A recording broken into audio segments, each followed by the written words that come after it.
Ladies and gentlemen, I'd like to call to order the McLeod County Board meeting, McLeod County Board of Commissioners. We will first begin with our Pledge of Allegiance. The flag is located in front. I pledge allegiance to the flag of the United States of America and to the republic for which it stands, one nation under God, indivisible, with liberty and justice for all.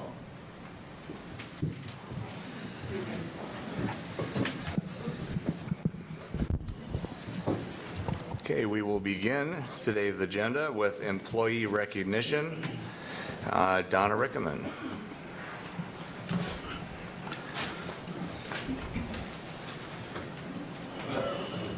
Good morning, everybody. I am super excited to be here to honor an employee who's retiring after 12 years here at McLeod County. If Brenda Sandquist could come forward, please.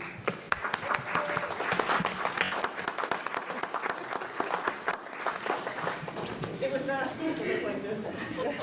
Okay. Yeah, so Brenda, like I said, is retiring after 12 years. She has been a social worker with McLeod County for that time, focusing on family foster care. I know she's going to be tremendously missed, not only by county employees, but by families within McLeod County. So we thank her for her service. Her supervisor is going to come up and give a few words on Brenda, and we wish her the best of luck. Thank you.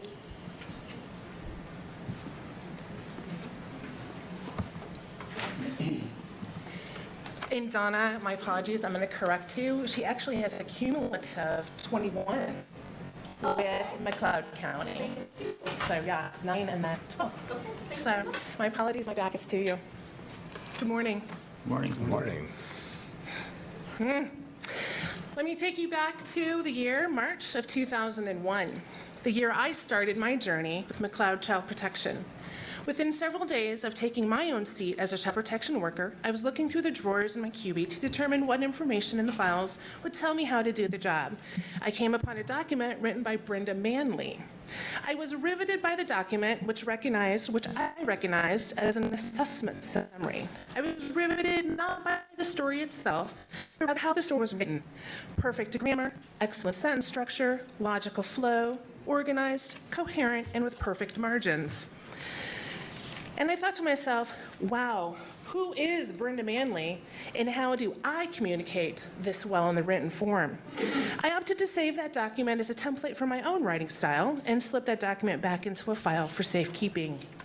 Over the next couple of years, I would hear the word Sandquist and begin to associate the word with the name Brenda Sandquist. The Sandquist name was always uttered in reference, respect, and awe. And I thought, wow, she must have been quite the employee to leave such an impression. Several years later, as I was preparing a presentation, I was advised to contact Brenda Sandquist at the Minnesota Child Welfare Training System. And I thought to myself, the Brenda Sandquist? Imagine my fear and trepidation at having to communicate with the Brenda Sandquist. But I gritted my teeth, took a deep breath, and completed the task. The email read simply, "Can you help me?" Very professional, I know.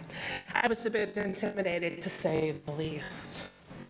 I do not know what I thought of email, but what I can tell you is that Brenda replied promptly with an email of her own. I remember clearly the undertone of that email was joy and service. I could sense from that email that the Brenda Sandquist was truly available to help me in whatever capacity I needed, and it was her pleasure to do so. Brenda would go on to fulfill her offer of help and go overboard in doing so with her many organizational skills and the mastery of the many technological programs available to us at that time, which I had no understanding. After many email communications, I thought to myself, aha, I understand why people like her and like to work with her.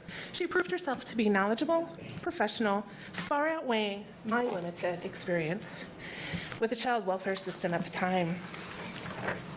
It would then only be a short year or two before I got to meet the Brenda Sandquist in person. News broke to the Child Protection Unit that Brenda Sandquist was returning to work for McLeod County, this time as the Child and Family Foster Care Licensor. The year was 2010.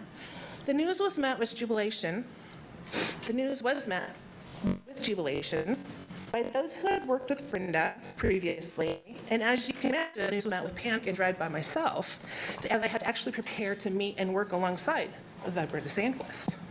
As Brenda regained the seat with McLeod County, I would learn that the Brenda Sandquist was also the Brenda Manley, whose eloquent summary held me enthralled 9 years earlier.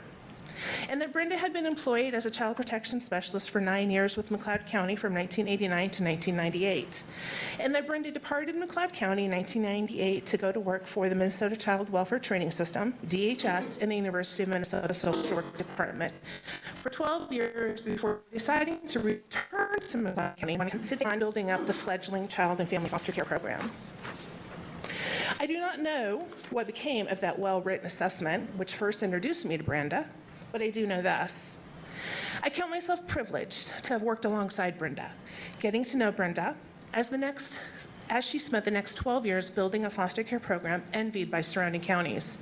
There were challenges and growing pains along the way, but her leadership, compassion, positive presence, purpose and passion made for a warm, collaborative work environment and cultivated a roster of fiercely loyal foster care providers.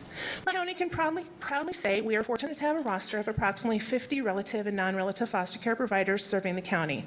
This is jaw-dropping. Brenda, you did this. You did this through your leadership with purpose and enjoyment, emphasizing shared ideals, contributing to greater good, cultivating positive relationships, and always remembering to offer a sense of humor. When it dawned on me that I'd have to get in front of a room full of people, not this full, and say nice things about the Brenda Sandquist, my heart skipped a beat. And I thought to myself, oh, this is a problem. I will just reach out to all the foster care providers and have them inundate me with stories and quips and memories of working with Brenda over the last 12 years, and the speech would write itself. To my absolute horror, I was met with teary silence and watery smiles, crickets, sad faces, and downcast eyes shaking their heads in denial. Silence at the other end of the phone as providers struggled for composure. The common response was, what can I say? Followed by, above and beyond, she's there, she is the person, she just knows it, she cares, she remembers every story, she is about the no bull, she gets it, she knows every kid. Not exactly the makings of a great speech, to be sure. And yet this exactly identifies and defines who Brenda is and how she went about building a foster care program to be envied. I did receive more than one, but I did receive one from a foster care provider that I would like to share. Brenda had a tremendous love to our family. When inviting county into your home to judge your capabilities as foster parents, it can be very intimidating. We didn't know what to expect. In talks, Brenda, with her kindness, gentleness, and listening ear, through many placements, personal heartaches, and challenges, Brenda has stayed compassionate and professional. She always knew the right time to tell us she was going to bite her tongue and the right time to tell us how she could support us. We truly would not currently be fostering any longer if it wasn't for Brenda. We love her and will miss her dearly. Thank you, Brenda, for all the lives you have greatly impacted. You are a giant light. A couple months ago, I was attending a regional supervisors meeting where in passing I mentioned Brenda's retirement. I thought news was out and had traveled out. News of her retirement stunned the group. There was a gasp and the group fell silent. Uttered were words of disbelief and cries of alarm. Oh God, who will we call now? Using your talents and leaving a legacy is something we all aspire to do, and Brenda has succeeded in doing this. McLeod County is a better place to be because of Brenda's efforts. Brenda's name will be an endless echo with McLeod County. Brenda, thank you for support, reasoning, work ethic, caring, compassion, professionalism, warmth, patience, garden goodies, and friendship. It would seem as though the Child and Family Foster Care program you have built tells of your time with McLeod County as being rewarding and fulfilling. You have served well as the McLeod County ambassador through the foster care program. Congratulations on a wonderful career and best wishes. It has been Truly, our pleasure and privilege to know you and work alongside you for the last 12 years. Yourself, Gary, and Andrew. We wish you long life, health, and happiness on your journey.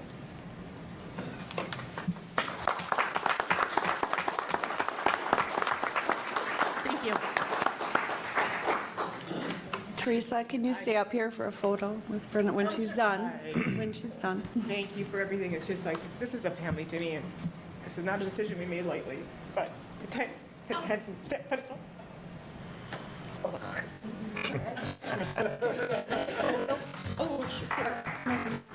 Have them back here. Yeah, why don't you come on up, and thank you for your time and all that dedication in McLeod County, and we'll take a picture with you, and good luck in your retirement.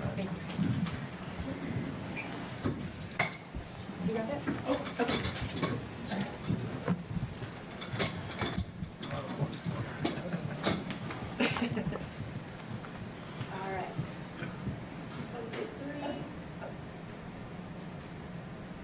Thank you.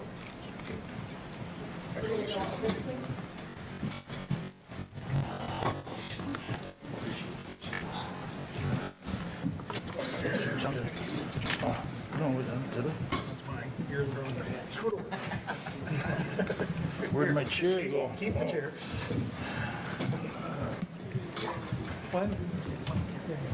Musical chairs here.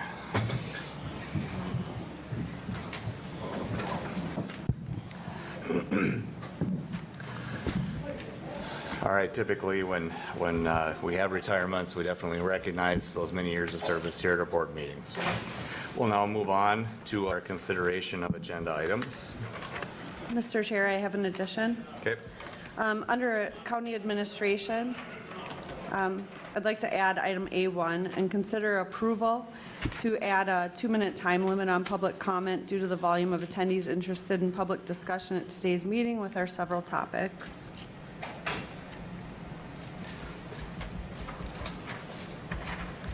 Would be letter A.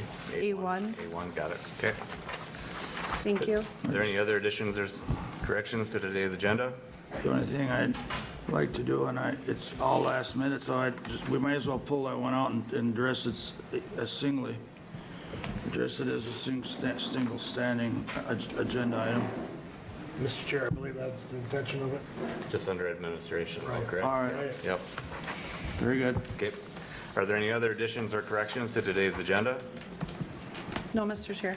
Seeing none, we'll then proceed to vote. All in favor, say aye. Aye. Opposed? Motion carries. Consent agenda. Hearing no additions, I move to approve.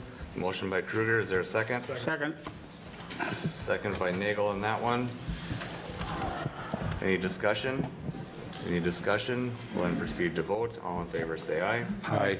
Opposed? Motion carries. We'll then move on to a new agenda item that we've added today, and we'll call on Liz Danielson for that presentation.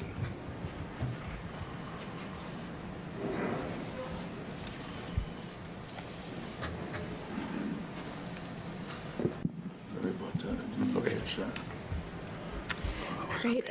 Good morning. I'm here today with our first McLeod County Community Spotlight, which is a way for us to feature a local organization or business and the work that they do in our community and provide them with a chance to share about themselves. Community Spotlights will be featured at board meetings every other month, with our next one being planned for May. You can also look for follow-up information about each business or organization that we feature in our quarterly McLeod County newsletter, which is available on our website, and you can also sign up for our mailing list if you'd like to receive a paper copy in the mail. The link to sign up for the mailing list is available on our website as well. So today I'm here with Tammy Dean, Executive Director of To Be Continued. To Be Continued strives to increase awareness of suicide prevention, mental health and wellness through advocacy, education, and outreach. So I'll turn it over to Ms. Dean, who's here today with a presentation to share about her organization and their upcoming Dancing Like the Stars event fundraiser next month.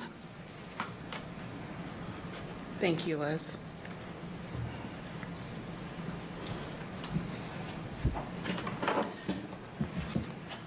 It is my privilege to be here today. Thank you so much. Again, my name is Tammy Dean, and I am from rural Arlington, but I grew up in La Prairie and have worked most of my nursing career in the Glencoe area and McLeod County area. So this is like home to me, and I'm just 8 miles south of Glencoe is kind of how I describe where I live. So I'm always keeping McLeod County as certainly close to home.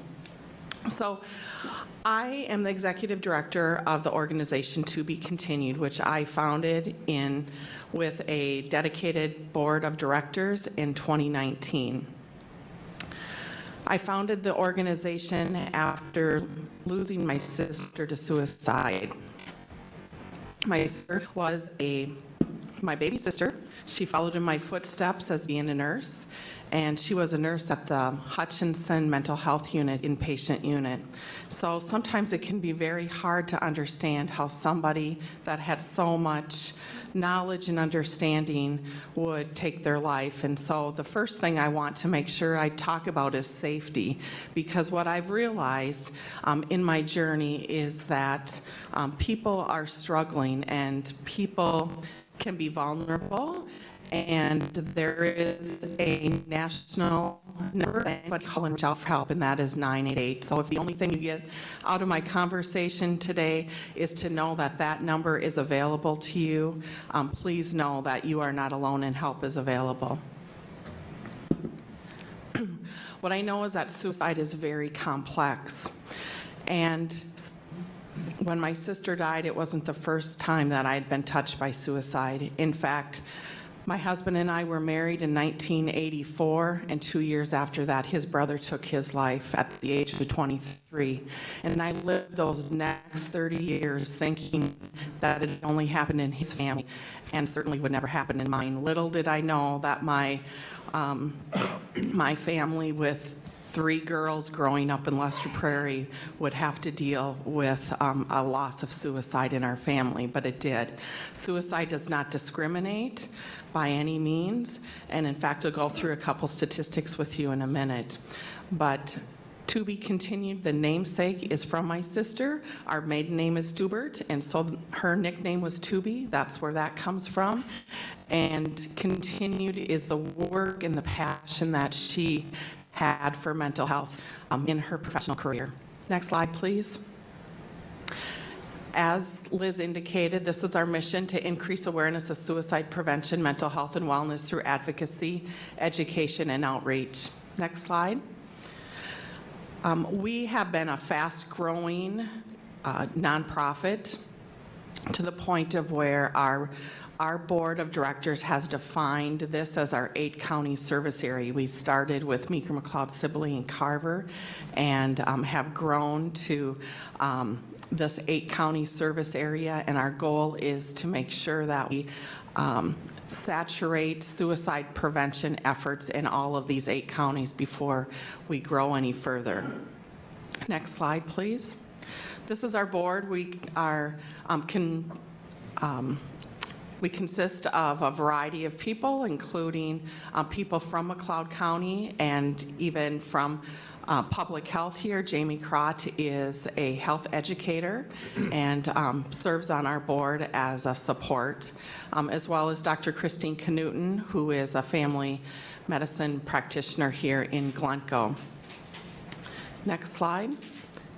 So our board consists of community members, as does our staff, consist of people from the 8-county area, most of which we have as certified instructors. Next slide, please. So why do we do this? Well, in Minnesota in 2020, there were 739 deaths by suicide. And when you think about the small communities we live in, that's like wiping out an entire community in just 1 year. There were no suicides in McLeod County in 2018 and 2019, but then in 2020 there were 6, so the numbers really do fluctuate. We see increasing anxiety and depression. We are starting to talk about mental health more, which is a good thing. But we know that the rates of psychological distress are quite alarming. And you can look at all of these numbers, and I could give you a lot of statistics, but the reality is it's not about the statistics when you love one of those numbers. It's really what touches your heart.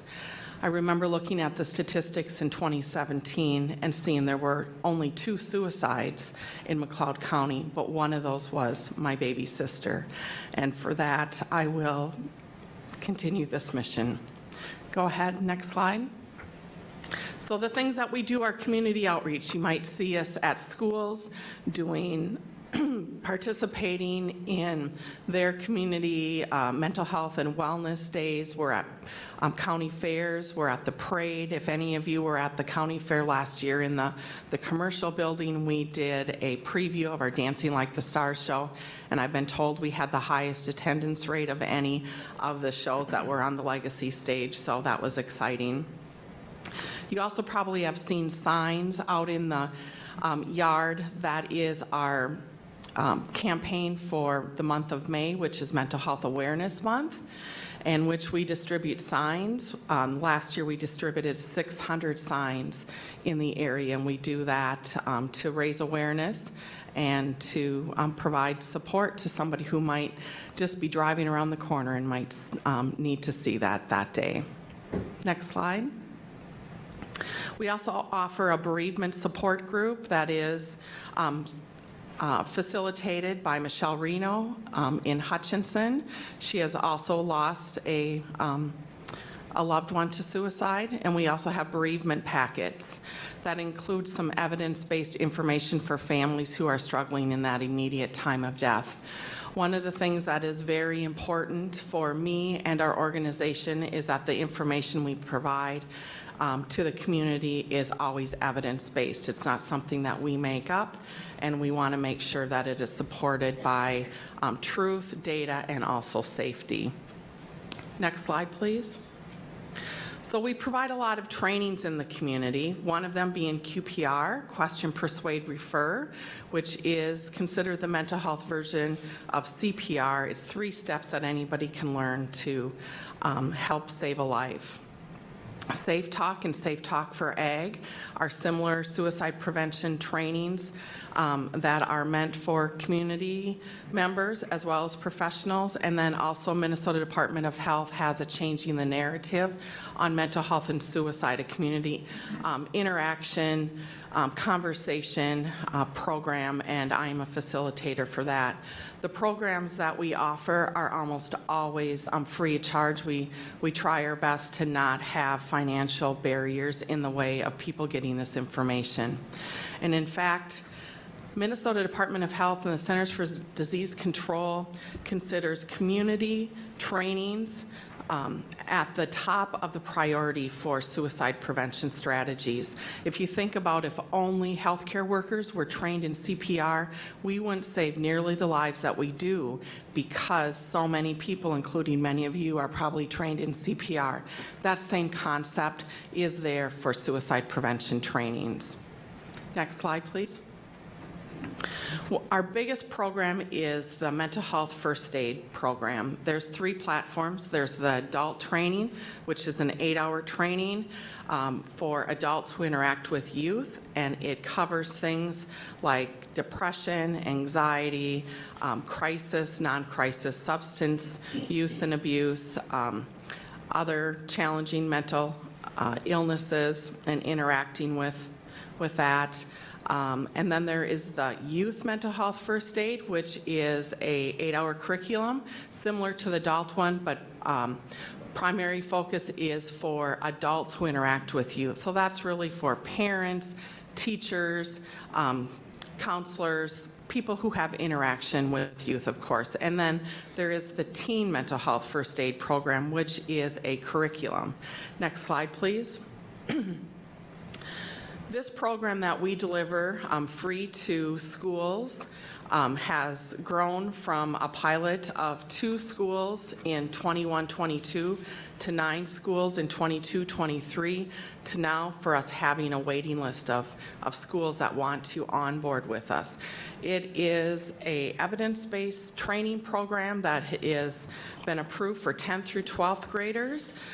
We must teach to an entire grade level. As far as I know, we're the only organization in the state that is not a school-based organization, but designated as an organization to be able to deliver this program. And so we must teach it in in class sizes that are typical for the school. So for instance, at Hutchinson, where there are 10 sections of 10th grade health, we go into each one of those 10 sections, and it's a 6-lesson program, and so we go to each one of those sections 6 times to deliver that training. It teaches them a skill set that they can take into adulthood, and also teaches them to encourage them to access a trusted adult, which is so key for youth to be able to get that message through to them. And so this program is, I'm proud to say that we teach it in all 3 public schools in McLeod County, in the Hutchinson District, Glencoe Silver Lake, and Luster Prairie. By June, we will have taught 1,250 students. Because we don't charge the schools anything, we just choose one grade level, and we take it to the lowest grade level that we're able to teach it to. Most often, it's that 10th grade. So we've had a lot of success and also a lot of positive feedback on that program, and we hope to continue to do that work and grow that program. Next slide, please. We also do a professional education conference for continuing education here in Glencoe at the Glencoe City Center. We have a full sold-out conference bringing in state, national, and local presenters, and it's provided at a reduced cost so that we can get, many people from an agency to come to that. McLeod County is well represented in the private and the public sector as far as attending this conference, so we appreciate that. Next slide. We have a website, tobecontinued.org, that has a vast amount of resources, including that 988 that you can call, text, or chat. Next slide. So how do we do all of this? Well, we do receive grants, but by far our biggest way of supporting the work that we do is through our Dancing Like the Stars show. Now, my baby sister and I, a connection that we had was that we loved music and we loved to dance. She was about 9 years younger than I was, so she was probably the only 4-year-old in McLeod County in 1980 that knew all the song lyrics to Meatloaf songs and REO Speedwagon and so on and so forth. So I used to sit her down on the pool table, and we would have pool sticks and cues, and away we would go and enjoy music. And she loved to dance. And so her birthday month is in April, and so this idea of having a Dancing Like the Stars show kind of morphed out of thinking that I wanted to find a way of how I could celebrate who she was and who she stood for while still raising awareness for suicide prevention and mental health.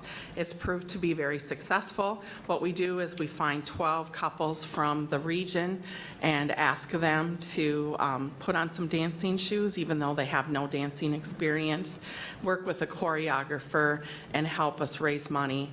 And I have this poster here today. That was last year's. We have the show coming up April 15th.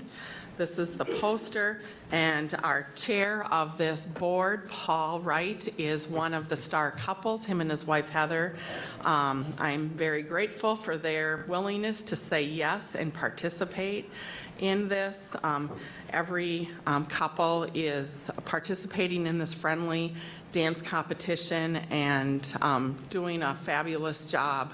Hopefully they see the benefit of spending some time with their partner and enjoying those dance lessons, knowing that is a healthy way to reduce stress and get some physical exercise, but more importantly, besides the money, is to get out there. They've become true ambassadors, really, for our organization.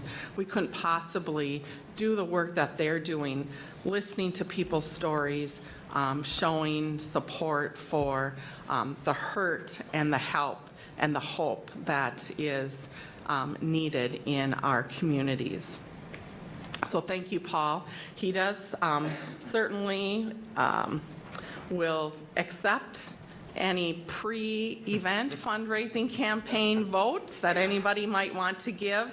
We also have tickets still available, only a few tickets, but they are still available, and it is not just a dance recital, it is a full live production show with a producer, with lights, camera, action, the whole works. You will enjoy every minute of the show.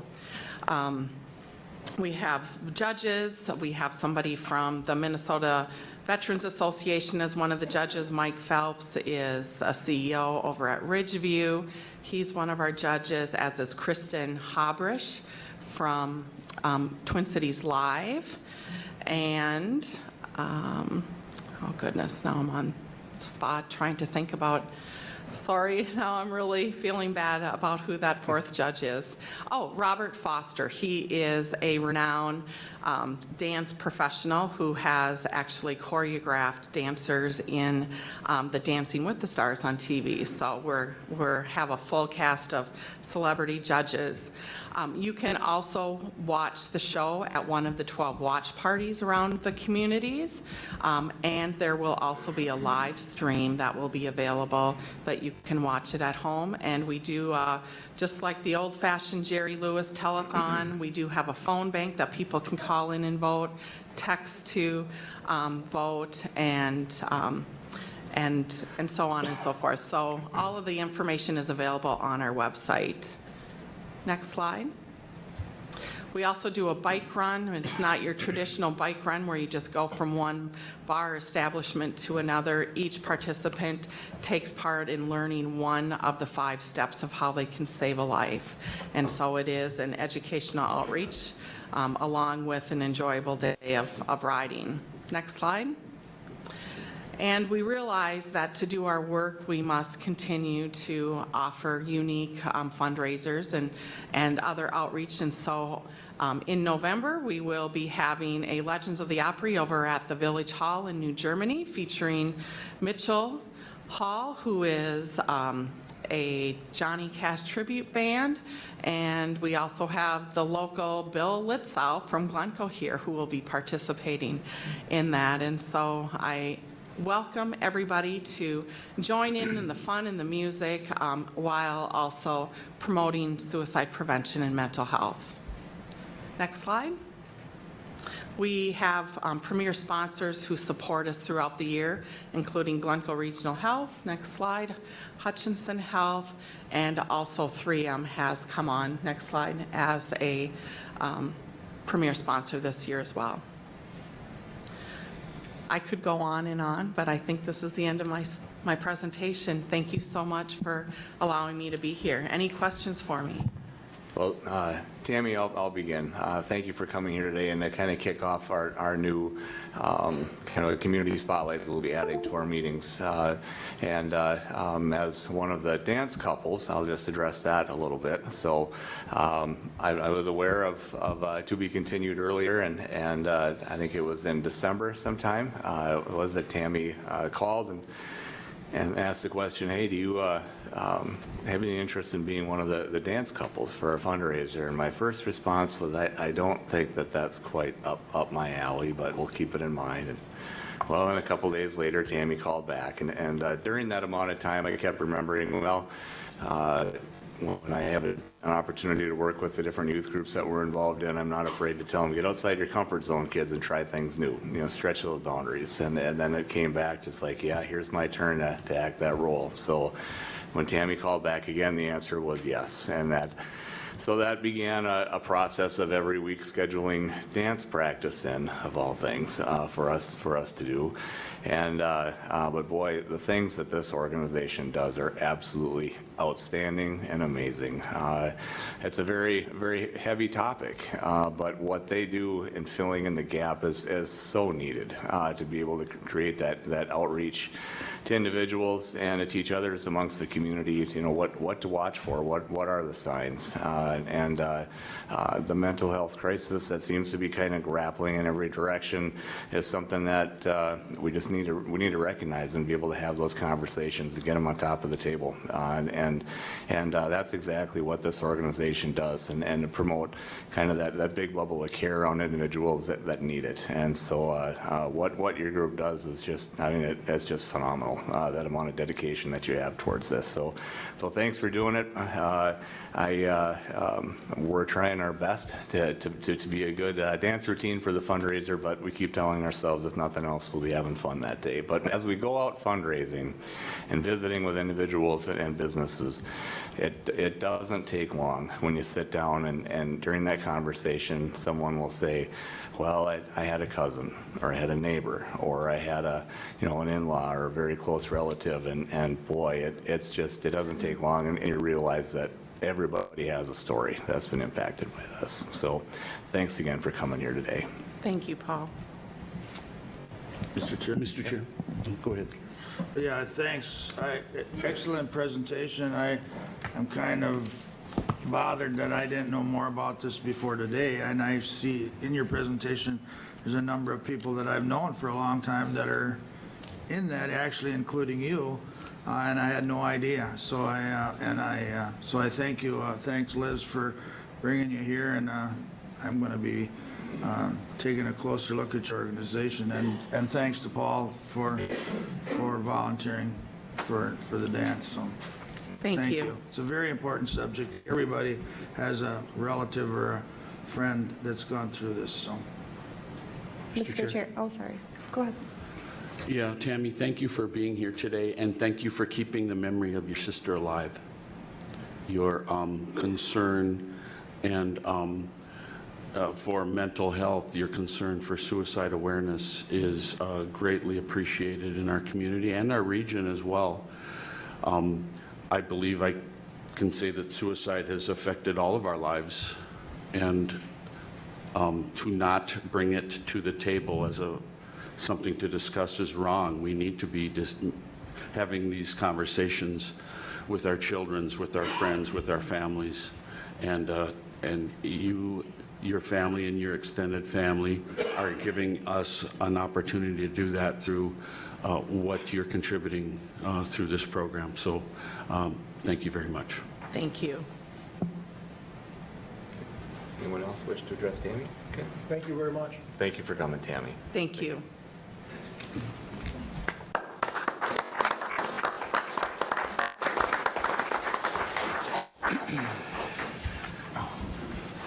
Next, we'll move on to environmental services. Mark Pilecki. Morning, gentlemen. One item for your consideration this morning, and that is to consider adopting Resolution 23-CB-29, which would adopt and implement the Lower Minnesota River West Comprehensive Watershed Management Plan, referred to as the 1W1P.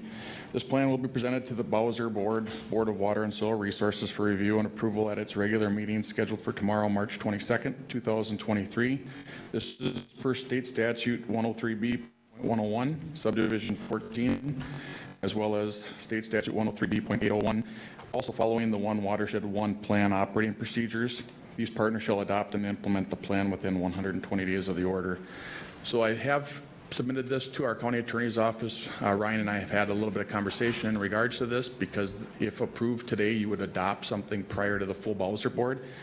The Bowser Southern Regional Committee met March 13th, 2022, and they did support this unanimously to the full Bowser Board, which is meeting tomorrow.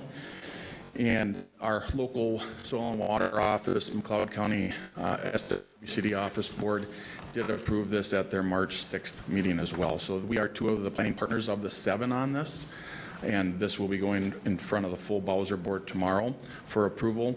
The reason why they are asking us to approve this today is so that all the partners have signed off on this, agree to implement and adopt, and make us eligible for funding that becomes online in May. Mr. Chairman. Yeah, go ahead. This is what second or third One Watershed, One Plan I'm involved with, and Commissioner Wright is also in a couple. I've been at these since I got in the office. It's one of the necessary things that we have to go through. There's some things in there that I can't say I read this one word for word, but I was involved with getting it presented. And there's some things in there that we won't all like, and you know, but it's a start somewhere. And my saying that you know well is, if you're not at the table, you're on the menu. And it's very critical in all these plans that everybody stay on the table. I'm very confident in at least right now, I'm very confident in our group, our people that represent us in soil and water and environment, Mark, that you know, one person can't do it all, but they review it and make the recommendations. So I'm very confident. And with that, I'd make the motion to approve Resolution 23 CB 29. We have a motion on the table. Is there a second? Second, Mr. Chair. We have a motion by Kruger, a second by Schmalz to approve Resolution 23 CB 29. Is there any discussion? Seeing none, we'll proceed to vote. All in favor, say aye. Aye. Opposed? Motion carries. Thank you. Thank you. Next up, Public Works. Andrew Engel, engineer.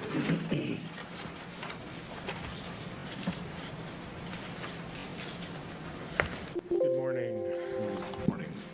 While Stefan gets this layout pulled up here for me, before I get into the items, I'm going to give the board here a little bit of an update on the CASA 5 project that's coming up here in the city of Winsted.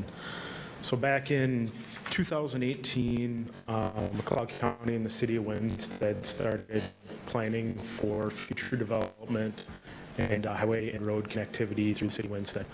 A corridor study was completed and recommended to extend CASA 5 from CASA 1 to CASA 9, which is what you see on the layout on the screen. Since then, we have been working with the City of Winsted. They've been the lead agency on this project to finalize design details, and we are coming up now on construction for this project. So where we're at right now is we are in the process of acquiring right-of-way easements. We'll have to do a CASA designation here, and then we'll be able to start advertising for bids. But this project, like I say, it's an extension of CASA 5. You'll see on the screen the hatch section in red is existing roadway that runs between Milliburn's new facility and Ram's facility on the north and south side of the road. And right now it just dead ends at the red. So this section picks up and continues through the wetland there and comes out on CASA 9, where we will be installing a turn lane over there. This roadway is going to be a urban section. That's what fits best with the proposed future development of the area. It is we'll call it a through lane, or a 3-lane, which it's 2 through lanes and then a continuous left turn lane for future development, offshoot roads.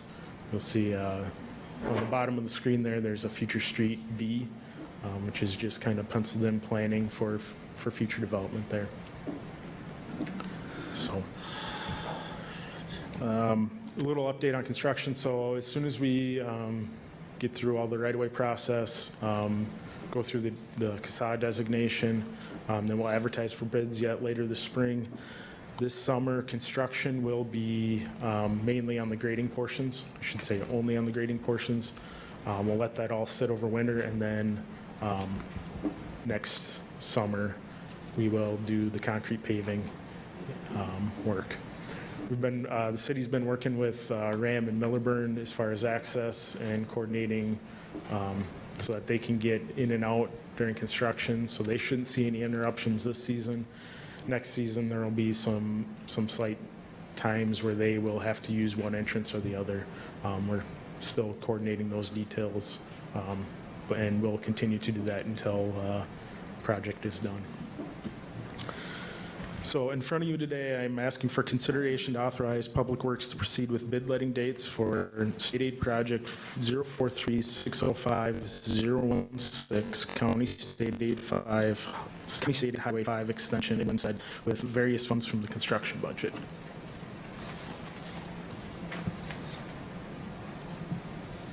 Mr. Chair? Yes. I will move we authorize Public Works to proceed with the bid letting for the State Aid Project 043-605-016. Mr. Chair? Yes. This has been on the table here for several years. I don't think it surprises anyone with the process that we're going through today, and hopefully this can keep the process moving forward for construction. Okay, we have a motion. Is there a second? Second. We have a motion by Schmalz, a second by Luthens, authorizing Public Works to proceed with a bid letting for County State Aid Highway 5 Extension in Winstead. Is there any further discussion? Seeing none, we'll proceed to vote. All in favor, say aye. Aye. Opposed? Motion carries. One other thing I forgot to mention here is the county and city did apply for Transportation Economic Development Infrastructure grant through the Minnesota Department of Economics, DEED. And we were awarded $750,000 for this project. The next item I have is consider approving the temporary construction easements and roadway drainage and utility easements from Barfneck Land Holdings LLC in the city of Winstead for State Aid Project 043-605-016, the County State Aid Highway 5 Extension Project in the city of Winstead. Per the cooperative construction agreement we have with the city of Winstead, there is no cost to the county on these easements. Mr. Chair? Yes. For the same reasons that I previously stated, I move approval of temporary construction easement as requested. Okay, we have a motion by Schmalz. Is there a second? Second. Second by Luthens to approve a temporary construction easement. Is there any discussion? Seeing none, we'll proceed to vote. All in favor, say aye. Aye. Opposed? Motion carries. Thank you. We'll move into county administration. Before we do so, I'm just going to call a 5-minute break. Board members get around and move papers around if they need to. So we will reconvene in 5 minutes. We'll try to keep that tight to 5. We have a ways to go. Thank you. Thank you.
Well, what's new with you?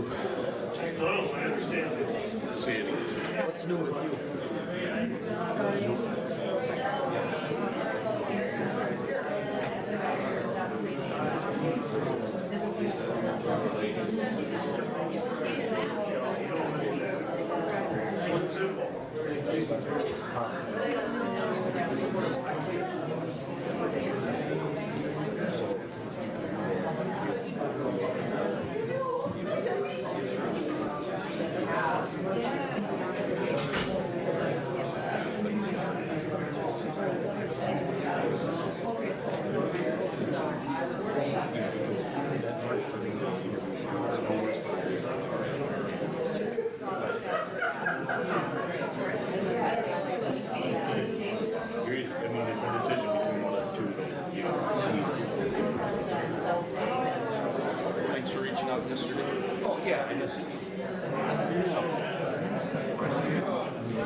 I didn't start a timer, but I'm thinking we're probably only got 1 minute left, so.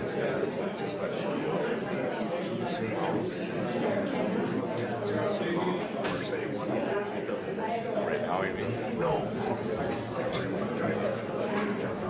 Yeah, well, we listed 2, yeah, well, somebody. Yep. Down to about 1 minute, everyone.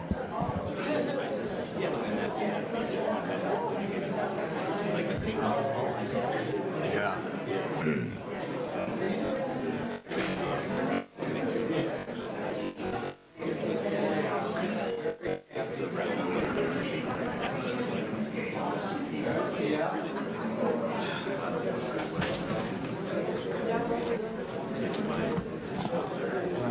I thought this one.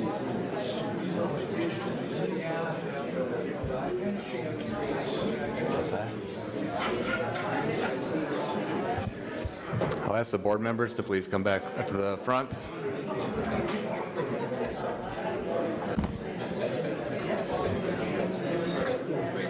Yeah, and I don't, and that's, I mean,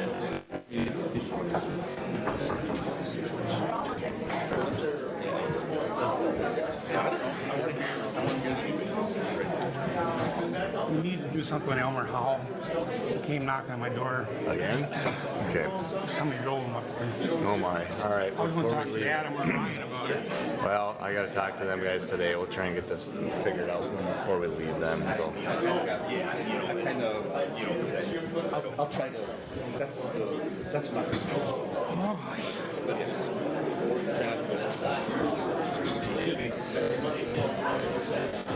Okay, ladies and gentlemen, could I please have the room quiet? We'll be calling our board meeting back to order right now. We'll begin with county administration. Within our agenda, that begins with review of our commissioners' calendars. Commissioner Nagel, would you like to begin? Sure. I'll make it brief. We have quite a ways to go here. Over the last couple of weeks, I've been continuing my discussions regarding rural EMS and the coverage questions that get brought up throughout the county with the different EMS paramedic services. The annual township meetings were on Tuesday. I was not able to attend. My law enforcement world and commissioner world collided, and I had to attend some law enforcement training that prohibited me from getting there. So I apologize to that. I've already reached out to the supervisors and apologized for that. I see a couple of them in the room. So I do apologize for that, but I got good reports back from it, and I assure you that I was well informed on the pulse of the meeting. So thank you for that. I was able to participate remotely in some mediations that we had with 2 different bargaining units. Obviously, some phone calls and emails, not some, a lot of phone calls and emails regarding some topics we were about to cover here and on the workshop, included the open house with the XL power line. I attended that, and that was well attended. So with that, I'll move on. Okay, on March 7th, we met with the Sibley County Board in a joint workshop.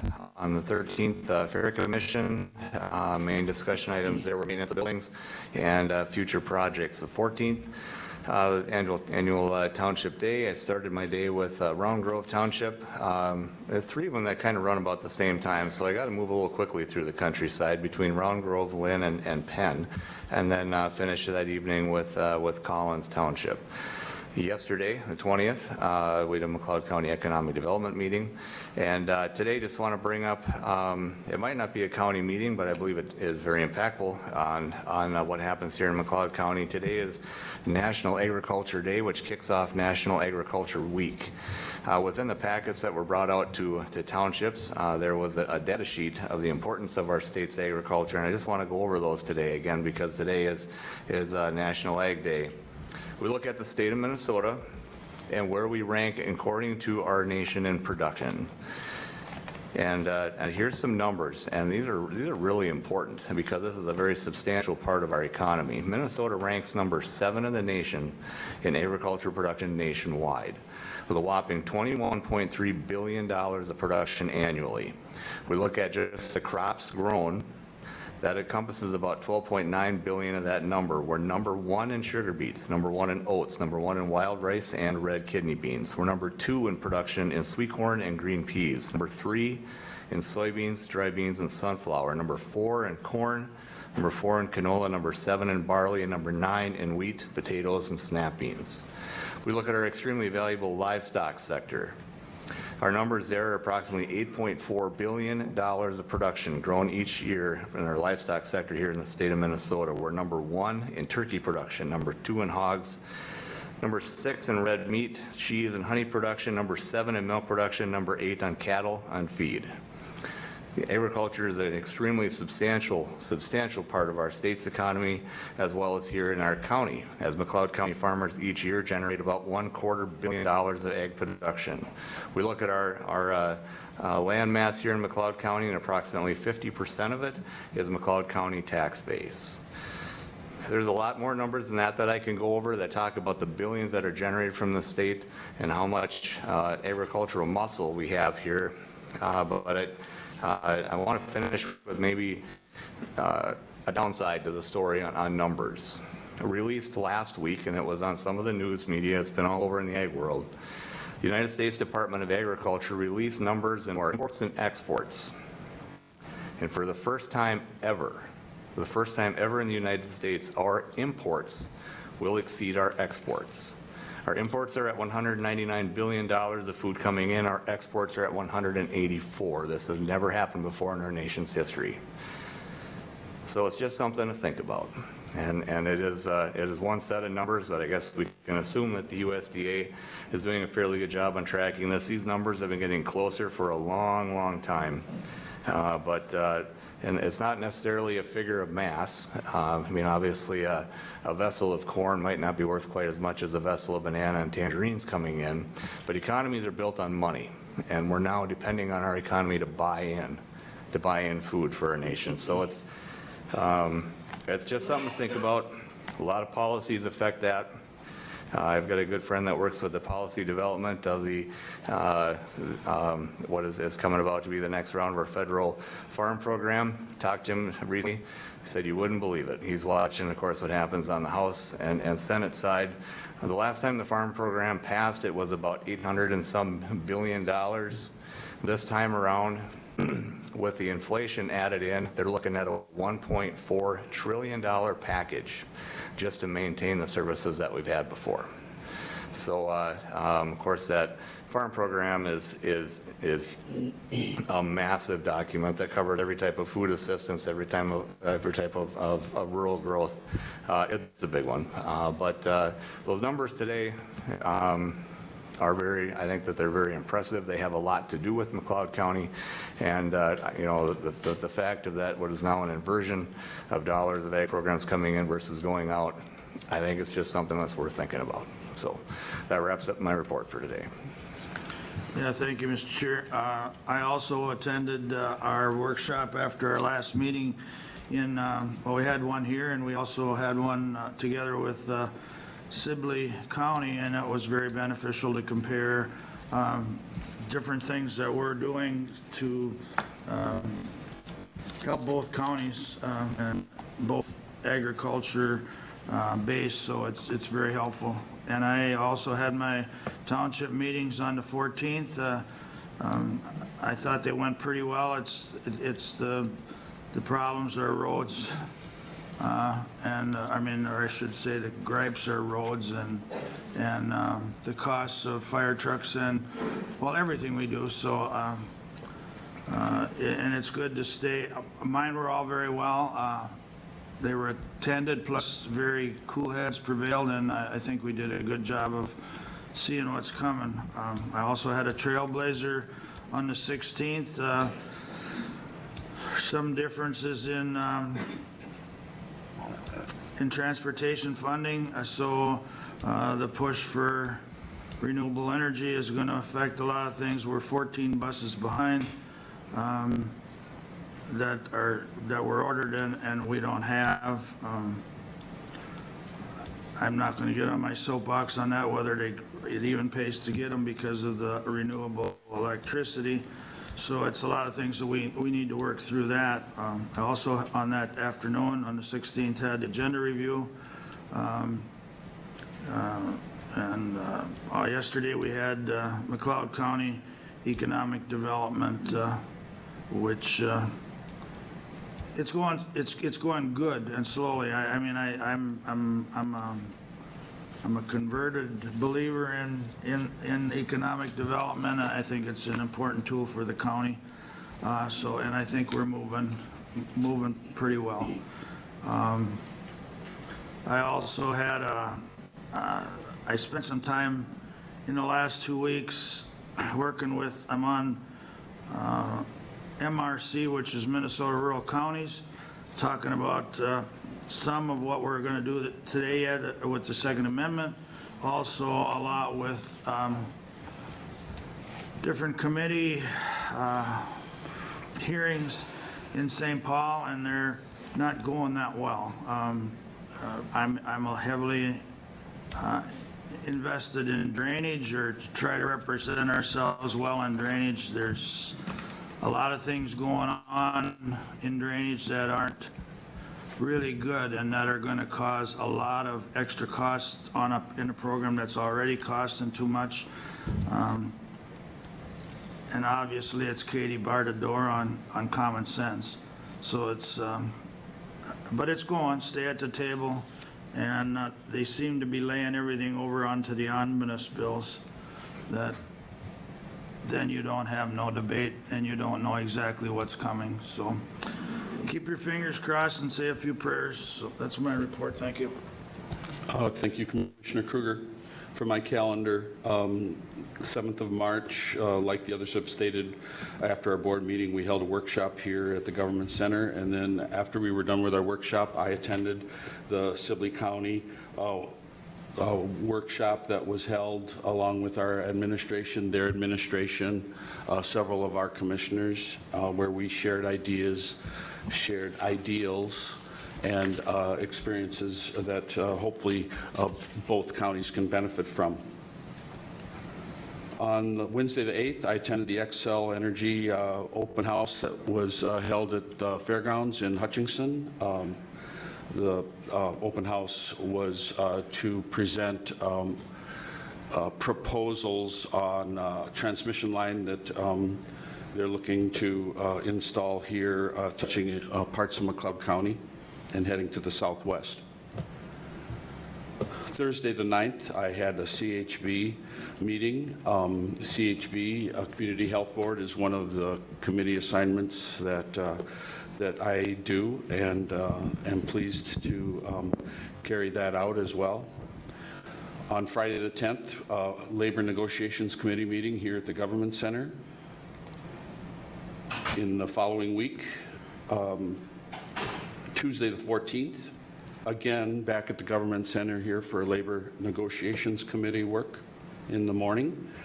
And that evening, I was fortunate enough to attend all 3 of my township annual meetings. Luckily, the schedules permit me to attend all 3, and I appreciate the invitation to attend. They're very accommodating by, if I show up, they try to take care of me and get me in and out of there as fast as we can, and get me on to the next stop. So I appreciate the opportunity to serve my district and attend my 3 township annual meetings. And that gets us to today, Mr. Chair. Thank you. Thank you, Mr. Chair.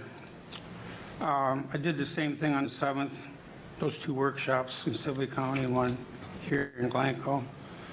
Next day, Candy, Ohio, Health and Human Services, Pack for Family. It was all-day meeting. Then in the afternoon, I had an MRC legislature Zoom meeting, 3 o'clock. Then on the next day, on the 9th, attended with Mr. Small, CHF meeting at Solid Waste in Hutchinson. I also went to the the fairgrounds for that meeting the day before. Then on Friday, 18 township or county SMAMHC meeting, which took all day, and I was out in Marshall, Minnesota. And the 14th, I did all the townships, Sumter, Hassan Valley, and Rich Valley. Went quite well. And then 16th with Commissioner Kruger was Trailblazers. That was over in Buffalo. Trailblazers is doing quite well. It's helping us financially. Thank you, Mr. Chair. Okay.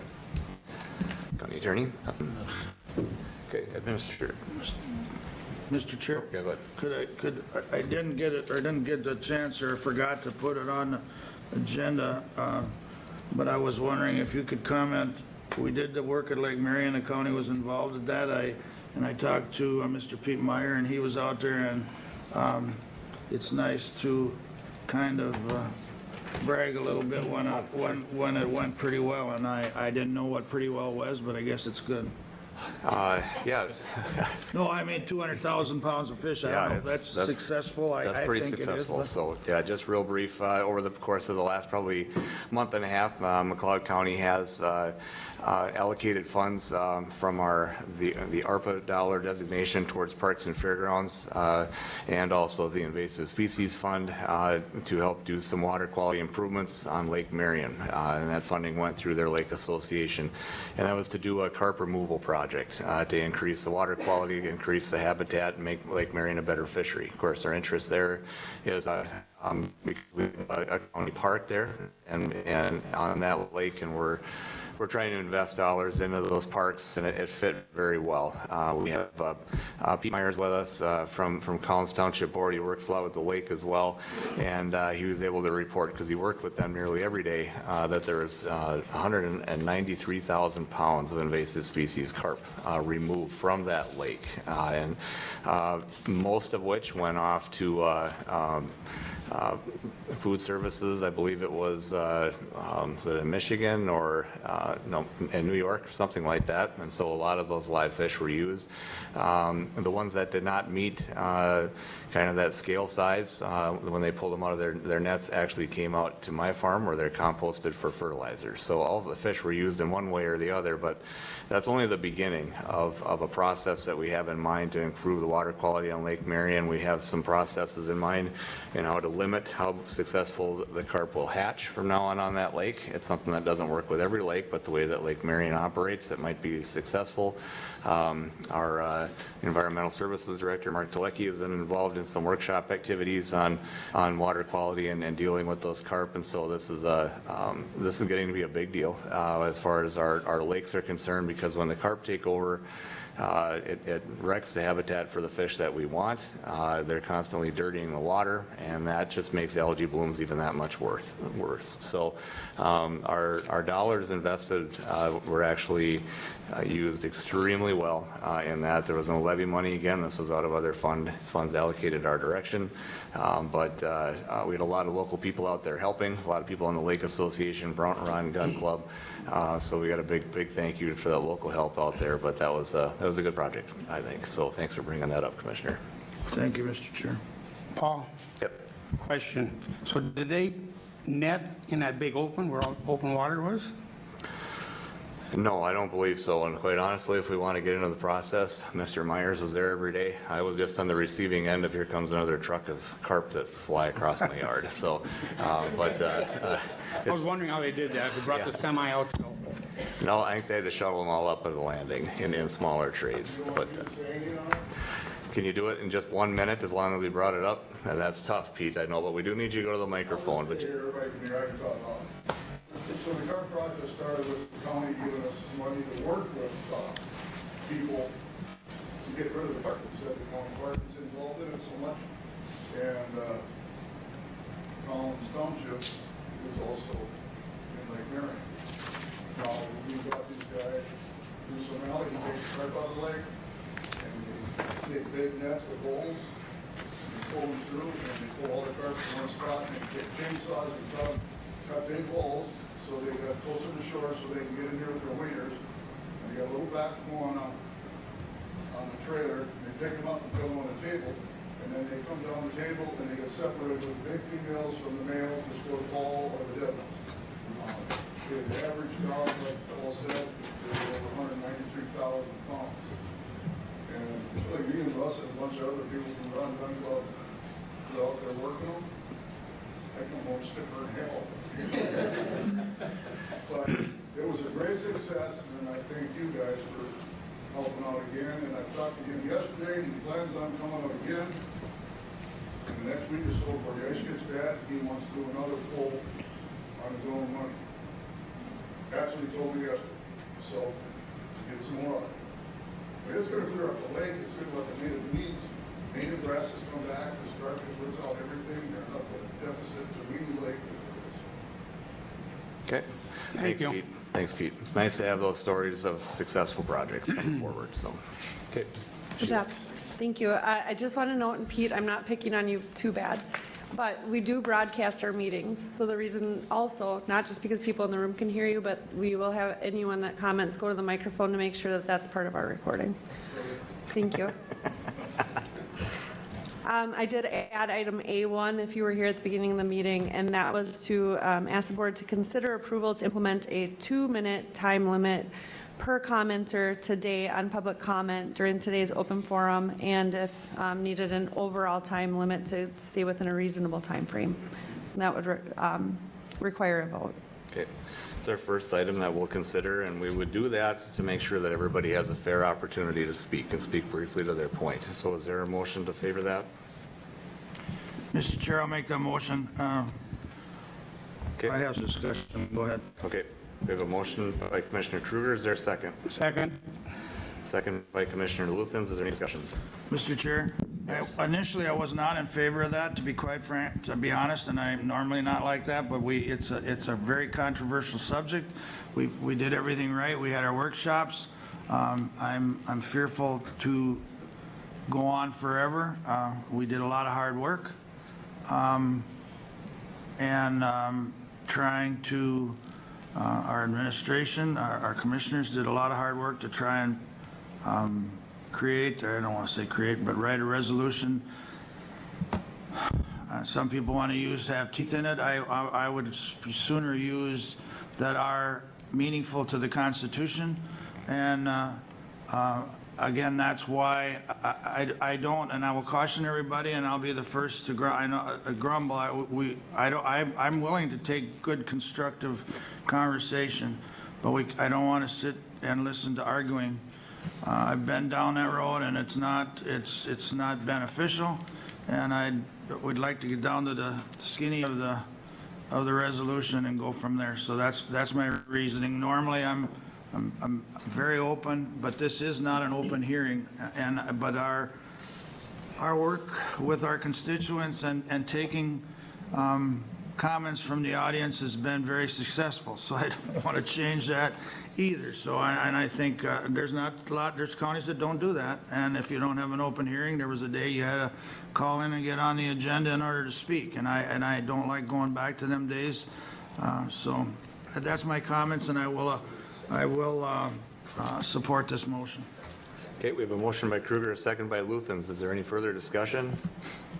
We'll then proceed to vote. All in favor, say aye. Aye. Opposed, motion carries. We'll have a 2-minute time limit. Okay. Thank you, Mr. Chair. We have several resolutions on the agenda today, but we have a good, important item first. Andrew, if you want to come up, that'd be great. Item A, consider appointing our new McLeod County engineer. So Andrew will come to the podium there, but I just wanted to read the Minnesota statute to make sure everyone's aware of it quickly. That's 163.07. The county board may appoint a new county engineer for a term of only 1 year. So just to make sure you understand the timing, and then reappointments are for a term of 4 years, and those are made in May, in the year which the term expires. However, the term that we're recommending for Andrew currently is a probationary term, because that's what we do with our department head staff, so that's not unique, that's typical. So item A, I ask you to consider appointing Andrew Engel to McLeod County Engineer. and that would be effective March 21st, 2023, so today, through March 22nd, 2024, and that aligns with the probationary period of 1 year in his new role. Andrew, congratulations. Thank you. I move to approve. I'll second. Go ahead. Luthens. Luthens, okay.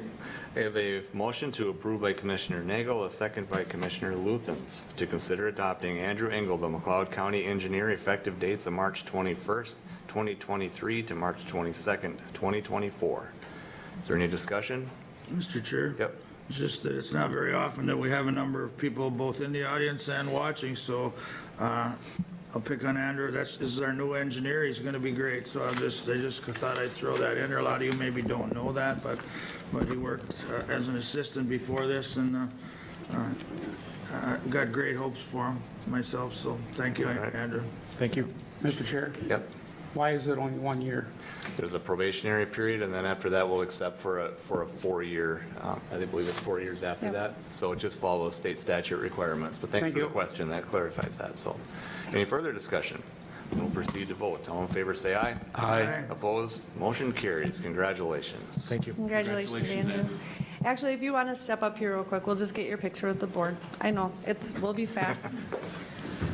We were going to try and do it after the workshop, but that will be too long.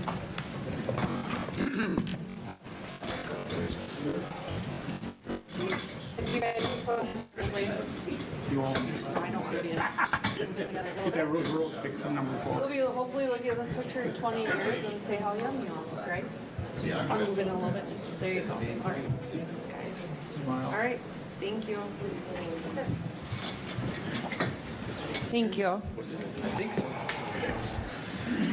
We like reminders to look back at, say how young everyone looked. You made a comment. All right. Can I move on, Mr. Chair? Go ahead. Congrats again, Andrew. All right. Item B, consider adopting Resolution 23-CB-28, additional staff committee appointments. And this resolution appoints Andrew Engel to the Fairgrounds Commission and as an alternate for the Association of Minnesota Counties Transportation Committee. So moved. We have a motion by Nagel. Is there a second? Second. We have a motion by Nagel, second by Schmaltz to adopt Resolution 23-CB-24. Is there any discussion? 28, Mr. Chair. Oh, sorry, 28, excuse me, 28. Is there any discussion? See none, we'll proceed to vote. All in favor, say aye. Aye. Opposed, motion carries. Next. Thank you. Item C, consider adopting Resolution 23-CB-30, endorsing the efforts of the Community Supervision Work Group and urging the legislature to pass a new funding formula and significant appropriation during the 2023 legislative session. This was discussed by Sean McMonigal in our previous meeting. Mr. Chair, move to approve. Okay, is there a second? Second. We have a motion by Nagel, a second by Schmaltz to consider adopting Resolution 23-CB-30. Any discussion? Seeing none, we'll proceed to vote. All in favor, say aye. Aye. Opposed? Motion carries. Thank you. Item D, consider approving a letter of support that was listed in your packet to the Southwest Corridor Transportation Coalition in support of the U.S. Highway 212 Safe and Efficient Travel Project on behalf of McLeod County. That is the effort that brings the 4-lane highway all the way through Glencoe. Okay. Move request, Mr. Chair. Second. We have a motion by Schmaltz, a second by Luthens to consider approving a letter of support to the Southwest Corridor Transport Coalition in support of the U.S. Highway 212 Safe and Efficient Travel Project. Any discussion? Mr. Chair? Yes. Yes, I better comment on this. We've been working on the 212 Coalition for as long as I've been a commissioner and before. And this gentleman that works through this works tirelessly. He's a man out of Waconia, works with the coalition and calls us and makes sure we don't stop supporting 212 all the time. I mean, we're making strides forward. He composes or updates a folder that we take along to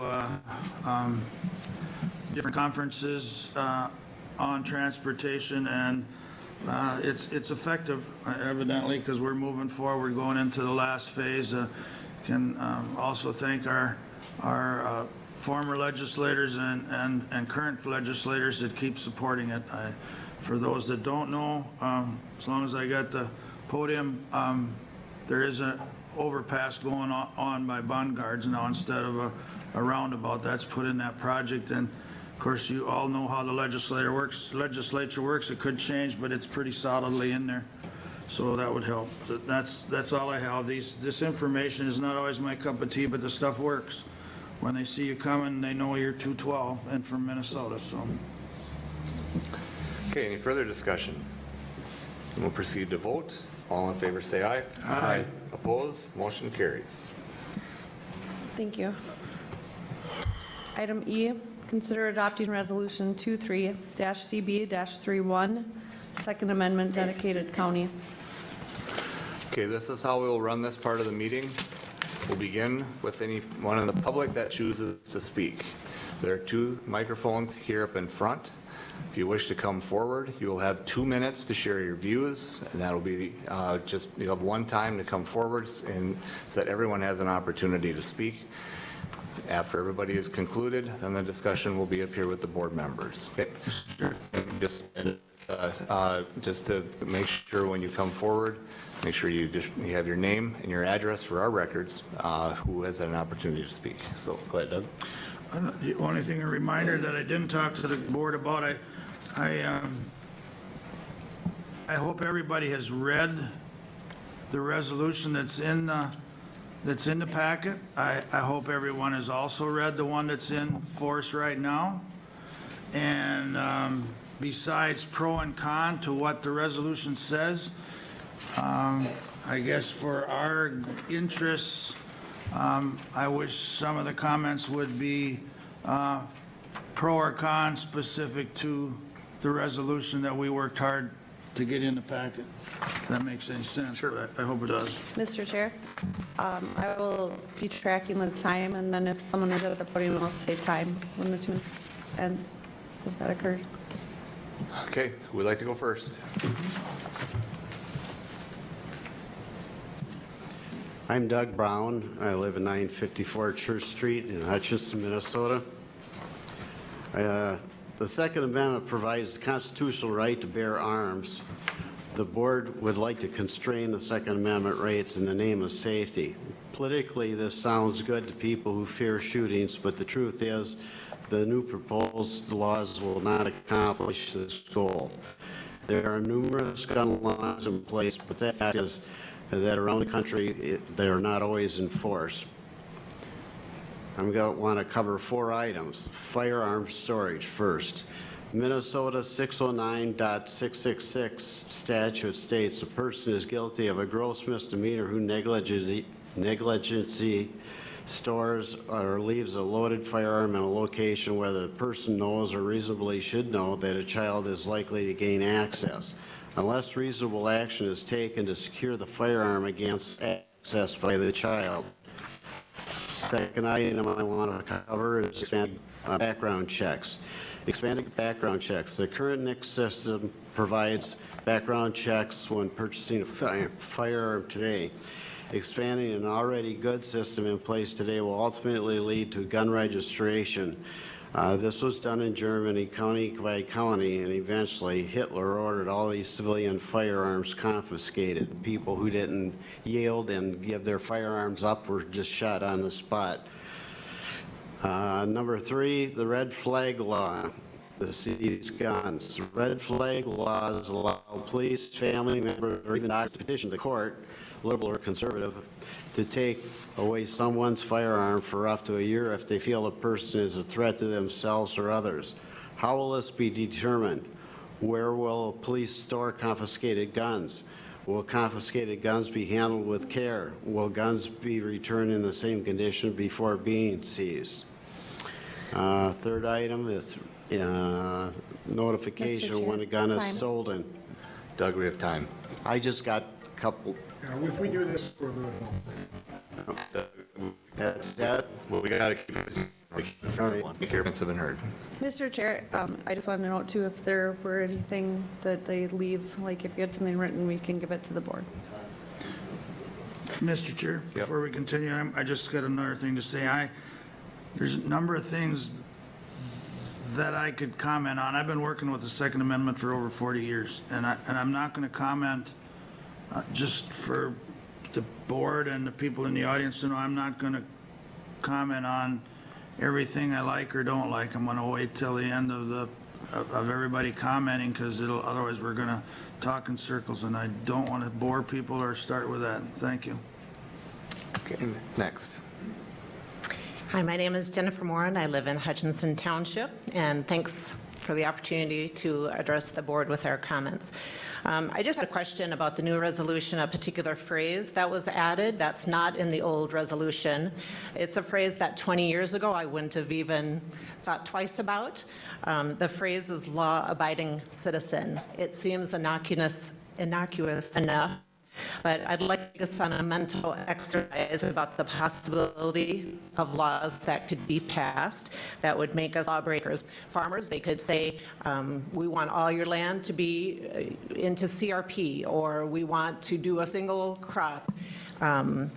We can think just recently as COVID in our cities that they were asking for masks and your papers for vaccine passport. In my lifetime, when I was in high school, homeschooling was still illegal. So it's not a stretch of the mind to think that there could be laws that would make us lawbreakers.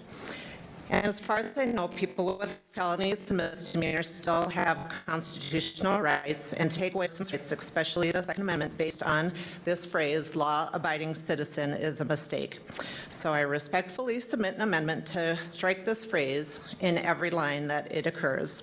And just as a final comment, if we're not going to pass this resolution, I think the old resolution is quite a good one, but I would add the words and/or state wherever federal is, because it does not address federal, state laws. Thank you. Okay. Next.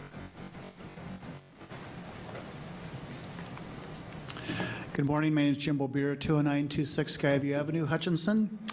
First of all, thank you, Commissioners, for the orderly process you've allowed to take place on this topic.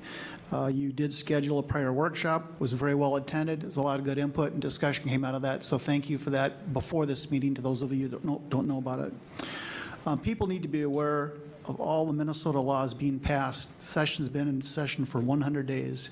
If you actually took a look at the laws that passed, I think your jaw would drop. But there's 61 days left in this session. Okay, so time is a factor. Some of the bills, for example, just to talk briefly, these extreme abortion and trans surgery bills that are going on. Right now, your youth, because of the laws they passed, your minor children can get an abortion without any parental involvement. They can change their gender without any parental involvement, and these are the things going on. Same things are going on with gun laws. Actually, these gun laws, one of them is so extreme that the ACLU is against one of the particular gun laws. I handed this out at the workshop last time. How often do you hear of the ACLU speaking up for gun rights? Not very often, but it's that extreme. The other thing, this is a statement of support. This is most important to get this done before the legislature ends in 61 days. This, the voice of the people, we're communicating, statewide these things, and this is important. This county has supported yellow ribbon laws, things like this are support. This is a Second Amendment. This is a constitutional right. I think it's important enough for the county to proceed. I ask you to join multiple Minnesota counties. Most recently is Itasca, who on February 21st passed similar resolution. And I'm asking for you commissioners to please come out of this with the 5 votes, please. The one we had before was 3-2 split.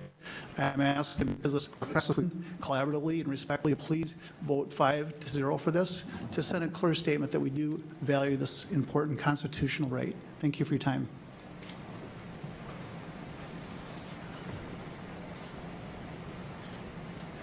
Good morning. My name is Martin Tansetter, 17191 100th Street, Broughton.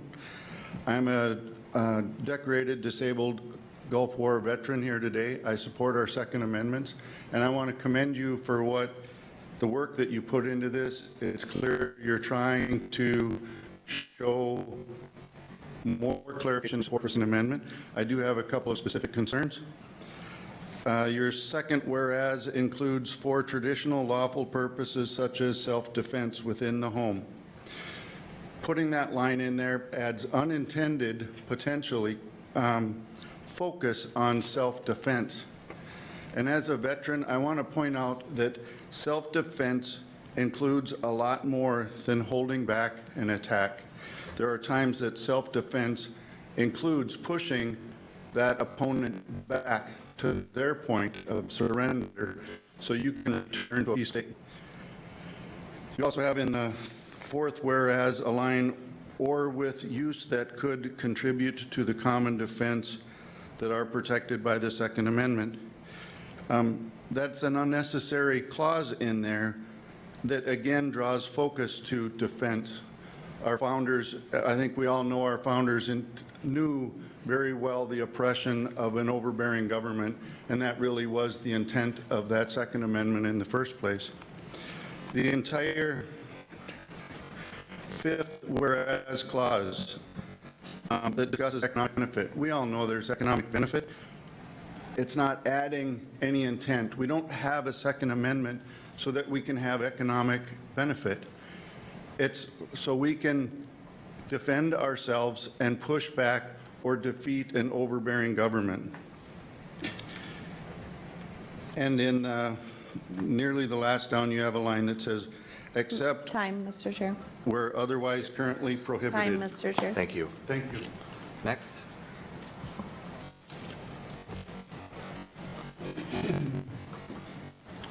Hi, I'm Reese Seafelt, and I address 24956 Major Avenue, Hutchinson. I was just going to finish reading what the gentleman started reading before. For one, so the red flag laws will discriminate against veterans. Veterans receive an exit review, which includes a questionnaire. Any enclosed combat will have some issues that would deem disqualifies for such owning a gun, but at the same time, it's okay when sent to war. Notification when a gun is stolen, ATF does not take priorities reports of stolen firearms from a private citizen. Today, the shortage of police so tracking down stolen firearms will be on a low priority. Sandy Hook shooting, Adam Lawrence was diagnosed with Asperger's, depression, anxiety, and compulsion disorder. Lisa Lawrence thought targeting shooting would be a good therapy, knowing that her son had all these issues. Although none of these disorders is a cause of shooting, according to the psychologist. Nancy Lawrence had a gun safe, but the combination was shared with her son.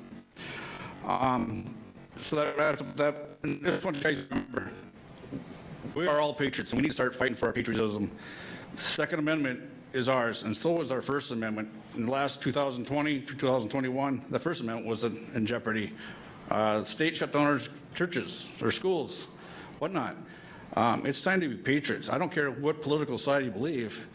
It's what we stand for, what our country stood for. Thank you. Thank you.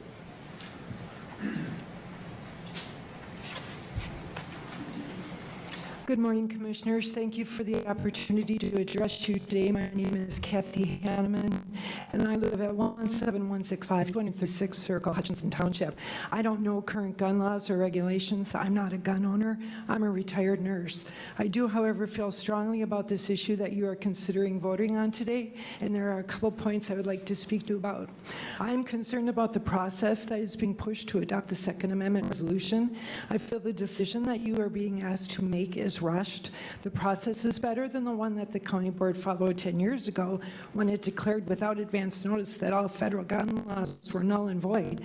But this process being used today is also flawed. This is the first regular county board meeting where this resolution is being discussed. Most people in the county probably don't even know about this resolution. The majority of people in this room represent only one view on this issue. They want this issue rushed through, and I believe more citizens need to be heard. This is a symbolic statement that is being pushed that our county won't honor future gun laws. But if you think that this issue is really important, let's hear from others. That is what representative government is all about. The group that is here is passionate about protecting their gun rights, but these folks don't speak for all of us. I know McLeod County is conservative. I knew that before I moved here 8 years ago, and I respect that. I hold many conservative views too, but that doesn't mean that the views of one partisan group should obliterate the views of all others. The vast majority of Americans want better gun control, and that's a cold, hard fact. And many citizens of McLeod County want better gun control as well. Secondly, my 2 sons are employed in law enforcement. Every day, I now worry about the very real possibility that the gun that might be aimed at one of my sons while on a call will have armor-piercing bullets. What kind of protection do we need to give our officers? The protection, the better gun laws are in our state and in our country. Laws. Kathy. Thank you. Kathy, thank you. Thank you. We got to watch the minutes. Thanks. Next. Hi, my name's Paul McAllister. I'm 256 Fifth Avenue in Northwest in Hutchinson. I just have a question, and I'm just wondering how people who have a public platform, whether it's the mainstream media or people in Washington, D.C., or anybody, how would you feel if you had to go before the government to get a permit to practice your First Amendment rights? I mean, why do we have to do that? Law-abiding citizens are the last people you have to worry about when it comes to a gun crime. You know, so I guess that's just something I'd like to know the answer to is we have a First Amendment right, and I'm not saying I'm for that, but I'm just saying that I just wonder why we have to approach government to exercise something that's written in the Constitution. And I just wonder, you know, anybody's concerned, why do you think they put the Second Amendment right after the First Amendment? And there's a reason for that. And I had somebody I know who's here from Nigeria, and I was just talking to him last week, and we were talking about this, not about this, but about the vaccine mandates. And he said, and about how we were both against the vaccine mandates. And he said that the reason he came to America is because you have the right for self-determination. That's why he came here, is for those rights. And so, you know, you start dicking out, you know, taking, you know, modifying this and modifying that and denying this and denying that on the Constitution. Where do you stop?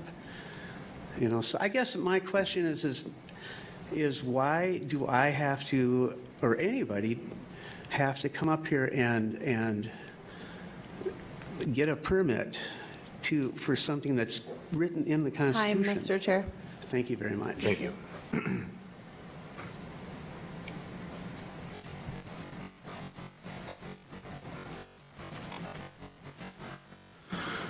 My name's Tom Erickson, 48 Denver Avenue, Hutchinson, Minnesota. Just a quick question.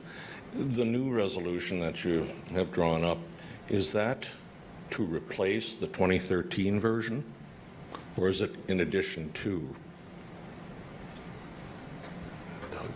I guess we haven't discussed that. I guess I'm kind of spearheading, and this shouldn't count against this time, but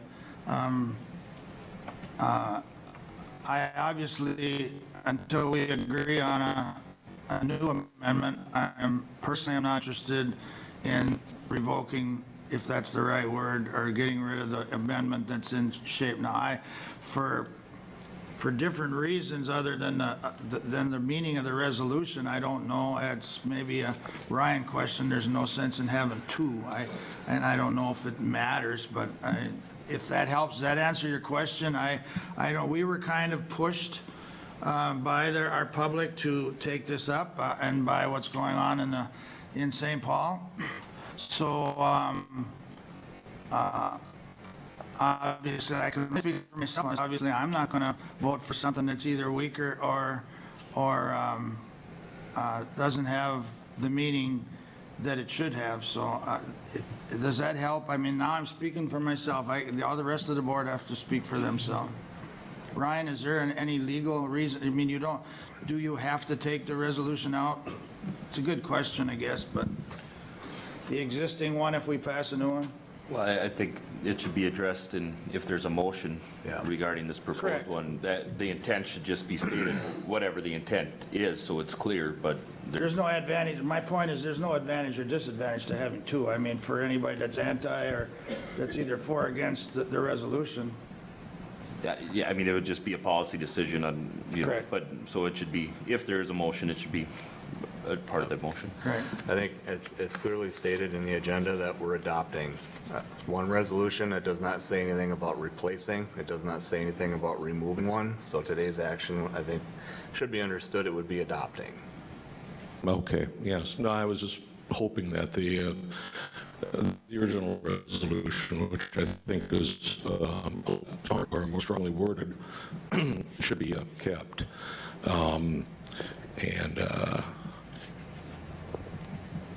Yeah. So, the other thing too is that if one wanted to simplify things, one could take the original resolution and simply add, or that it applies to state law as well as federal. The original resolution seems to only address federal legislation, and one could also simply apply that to state law, and I think we could accomplish what we want to do. The other thing too is that I've heard that there's fear of the original resolution being facing a court challenge and losing. But as far as I know, it's been on the books for 10 years, and to my knowledge, there has never been any court challenge made against it, and certainly not successfully. So I would support keeping the old resolution. If there's a new one that can apply to the state law, that would be wonderful. Thank you for listening. Okay, is there anyone else that wishes to approach the board? This would be your only opportunity on this topic. Going once? Okay. Tom Dahl, 21767 Tagus Avenue, Hutchinson. So last week my priorities were a little different in the beginning of the week. It was to get a TV, get over to the Excel meeting, and to be prepared for the township meeting. Later on in the week, my priorities changed. When somebody's on your property, and you have to lift your sweatshirt and go to the ready, I think you know that it's important to have the Second Amendment. It's important that it's a 5-0 vote. It's important that you understand it's not political. It's not Democrat or Republic. It's not a message up to the people in the government of Minnesota. It's a message to the people that vote for you. What is that message? Do you have their back? Thank you.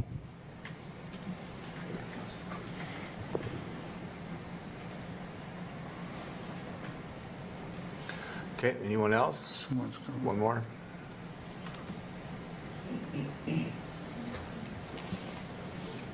Hi, my name is Diane Jankowski. I live at 145 Adams Street Southeast in Hutchinson. The only thing I'd like to add, because I've heard from Nancy, and I do understand your fears, is that women are at a disadvantage. You know, I'm at a disadvantage for height. I think I shrink every year. But anyway, women are at a disadvantage, and if we're trying to protect ourselves or, you know, defend ourselves, we need a little help on that. And I'm not always in town. Sometimes I'm out in the country, and we don't know what can happen. So I think that we should have the right to defend ourselves too. If you're out and about and you have a carry permit, McLeod County does a great job. You have to have training. I think McLeod County has done a great job for years in this. And if you are afraid of people, you know, going off, they're not going to. They're going to have the training that you need. I went through the training. It's not that hard. And I think that women have the right to protect themselves too. And I think we need that advantage, because otherwise we can be defeated pretty easily, and I don't want to think about what could happen, but thank you.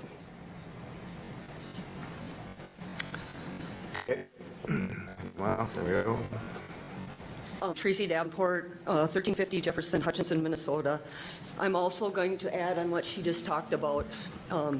Knowing guns, and we need to protect the rights of gun owners that really work at trying to understand guns, be around guns, and understand them. It's no different than respecting fire, respecting water. The gun rights are our right to be able to protect ourselves. And when you respect a gun, and I grew up around guns my entire life, and when you respect them, it's no different than respecting water or a big fire or even chemicals, working with chemicals. The more you understand them, the more you respect them.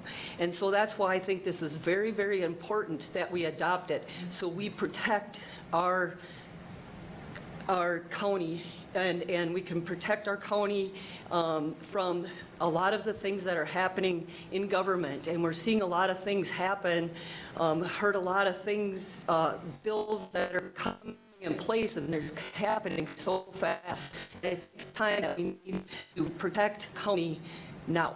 So I hope you guys will vote to approve it. Thank you.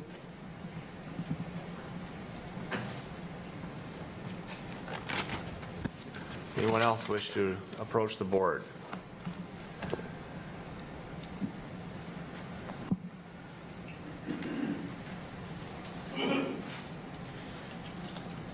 My name is Lyle Davenport, live on Jefferson Street, Hutchinson.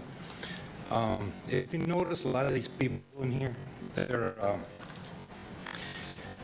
being sweet by government, and that's why they're here. Our forefathers, they gave us the right to speak, right to assemble,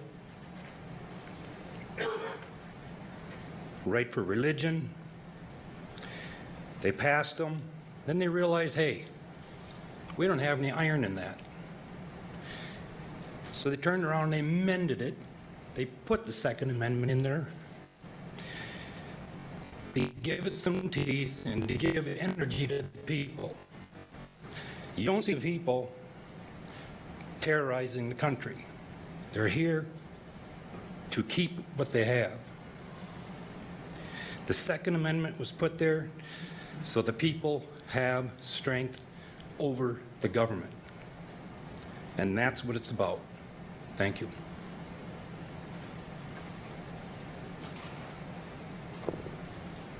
Anyone else wish to approach the board? Going once? Going twice? All right, public comment will be closed. Board members. Mr. Chair? Comments? Yes, go ahead. I'm going to make more comments, but I just would, there's two that I would like to make now quickly is, Ms. Hanneman, I mean, I really respect what you said. Although I will, a mother's love is, you're not, I mean, you couldn't put it, it's not in the Constitution and you couldn't change it. So I respect that, and for what you're saying, but I have a different look at what the Constitution itself means. And I'm thankful that you gave us 2 law enforcement officers, and Doug's statement was the same. I mean, it's in the same context. I respect that, but I think it's quite a ways on what we're trying to accomplish today. That I'll just start with. I'll have some more comments on the Second Amendment, but I just want to recognize that I do understand a family's love for their children, and you'll worry no matter what we do. You're going to be worrying all the time. So thank you. Any other comments from anyone?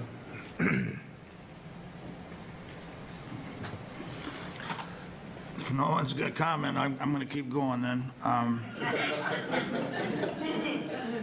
I mean, there's a whole lot of things that I could say. I mean, I had a whole drawer full that I haven't looked in for many years, and I started pulling some stuff up the top book, or it wasn't the top book, it was on the bottom. It's called the Federalist Papers, and it's about this thick. And it's all fine print about our forefathers that wrote the Constitution. And the Second Amendment didn't always say what it says today. It was bound in with some other, they pulled it out for a specific meaning. And I think that's what we have to consider. We can all go to, there's different arguments. Should we own an AR? Should we have big clips? I mean, it goes down into then can you have a semi-automatic hunting rifle? That to me is not about the oath that I took when I was in the military. I took an oath to uphold the Constitution, and I took it again when I got elected here. And it doesn't split those hairs. I mean, people today, especially in St. Paul, think it's a living, moving document, and it isn't. You don't move it, you don't create, you don't change words to make this fit, you don't change words to that fit. There's a responsibility there. There's a lot of laws on the books that should force responsibility, and I don't know if it's because we're busy, or that's not a good reason, but it's busy to do all these laws. But there's plenty on the books to protect every issue that was brought up today. The Second Amendment has the militia part in there, and it's been a long time since I read the Federalist Papers, but it was, there's a lot of people that will argue that's what the National Guard is for, but they're still commanded by either the governor or the president of the United States. And that's exactly why you have the Second Amendment for a tyrannical government. The militia has altogether different. You sure don't want a militia that's commanded by the president of the United States. It would defeat the whole Constitution. Again, I'm not a professional speaker. I got a bunch of books here, and I could go on. The law-abiding system was mentioned. And again, that'll go back to what I just said. That law-abiding citizen won't have any trouble if the laws are enforced. I was trying to think. The self-defense thing was also brought up. Again, these are all good points for an individual to support or not support gun laws. But we're trying to, my thought, and over the years, I've went back to supporting the Constitution. It's the Constitution, people, that we have.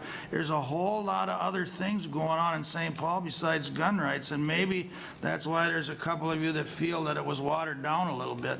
I had the first knee-jerk reaction at first, too, that it didn't say what the first one says.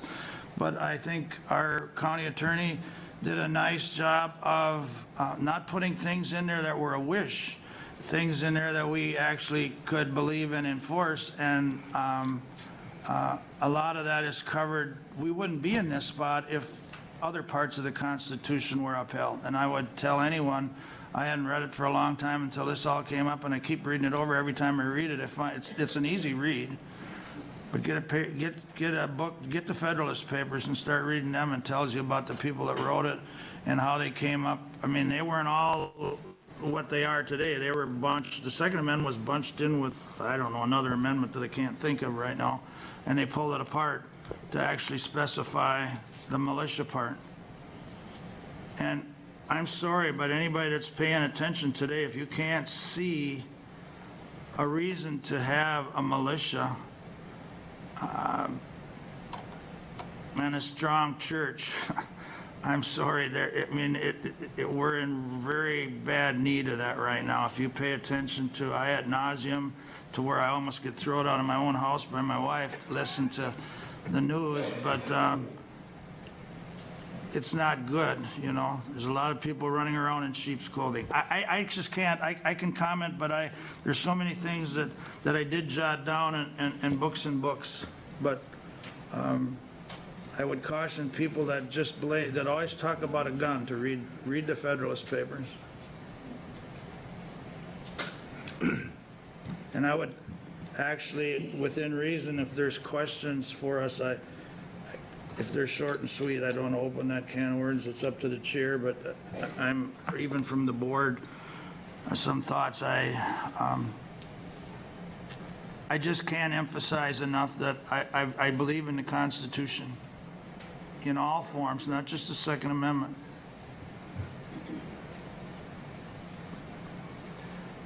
Well, I will, thank you, Doug. Is that? Strong? At least I think so, I hope so. So I'm going to bring up some points that I wrote down, and we'll see how we cover them. I'm not bringing them up in an argumentative form at all. I'm bringing them up from a point of view that just looks at this slightly different than extremely direct today. So I firmly believe that guns are not capable of killing. They do not pull their own trigger. They do not find their own target. It is the people behind them that make those errors. It is important, very important, that we do not confuse poor actions and decision-making with guns with what is a nationwide mental health crisis, the people behind them. And I am not impressed one bit with the laws that are being talked about in St. Paul, as many other things going on there as relates to gun control. I see them as being unnecessary and nearly impossible to enforce. But then there's this other side. And I know in going this direction, somebody's going to say, oh my gosh, either you have to support this or you must be a gun control advocate. And I'm telling you that I am not a gun control advocate by any means. I'm a firearms owner. I've spent hundreds of hours in youth firearm training. I am not a gun control advocate, but I'm looking at my role here as a county board member on this. So I'm going to cover 3 reasons, and I know how important it is to many that you're asking for a 5-0 report, and I'm getting 5-0 support, and I'm merely giving reasons as to why I might be a dissenting vote on that, okay? I have 3 that I wrote down. The first one somewhat lighter than the other, but let's just understand that this is not, gun control is not a county matter, okay? Gun control is not here for these 5 individuals. This is a symbolic message, and what changed from 2013, honestly, I understand there was nobody challenged it in court, but at the same time, nobody nullified or tried to nullify any of the laws that was mentioned in there either, okay? And I just wonder, what is the value of a symbolic statement? So that's the first. The next one, I'm not going to try to pretend to be some scholar on the Constitution, all right? I'm not even going to try and go there, but I'm just going to explain my view this way. The Bill of Rights, the Constitution, is one document of 27 amendments. It's not which one means the most to you. It's not which amendment is your favorite, but one document. For a county board to pass a statement as being dedicated to one amendment, does that mean that the rest are not equally as important?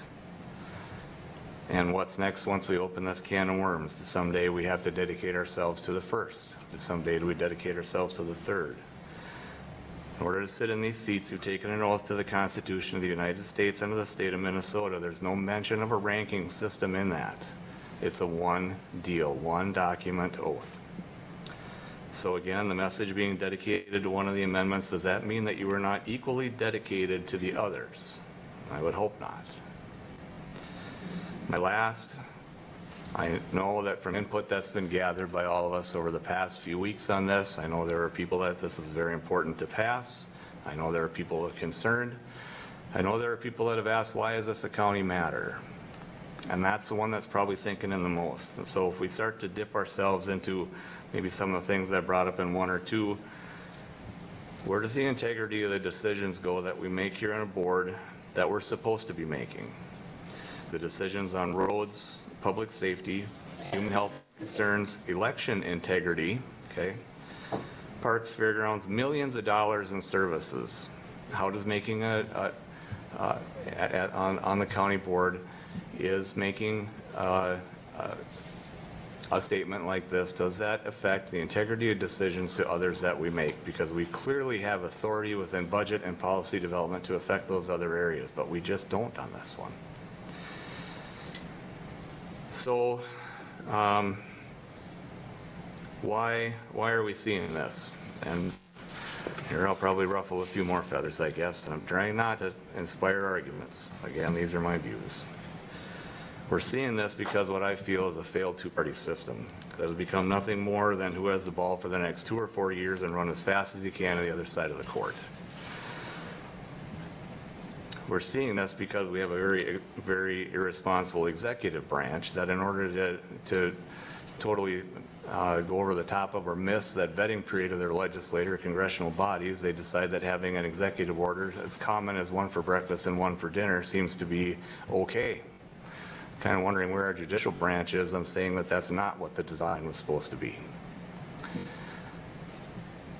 And so I'm calling out errors made in how the state and federal government is approaching not only this topic, but in so many. And if I'm calling them out, then at some point I have to recognize that as a county board member, our job is to be nonpartisan. Our job is to fill that role properly and do the best job that we can. The resolution as it stands, I'm having troubles because of the ground of my role as a county board member. Personally, I said I don't like the laws out there, okay? I don't like what's happening there. But as a board member, I'm just wondering where my point is supposed to be acting in a nonpartisan position. I would more than gladly support one that is even more encompassing of the entire Constitution as a whole and not have to indicate us to pick out what means most at this point in time. And that, in my opinion, to adopt something like that, it frees us from a person's favorites. It frees us from party agendas. I'm a pretty well nonpartisan guy. I'm just going to get that one out there right now. I'm not encouraging any board member to vote one way or the other, and I'm merely just giving my reasons why, in the end, if I am the no vote, that is why. And it is not because I am a gun control advocate. Let's clearly call that. It is because my job here is nonpartisan, and I feel that my job is best completed if I stay that way.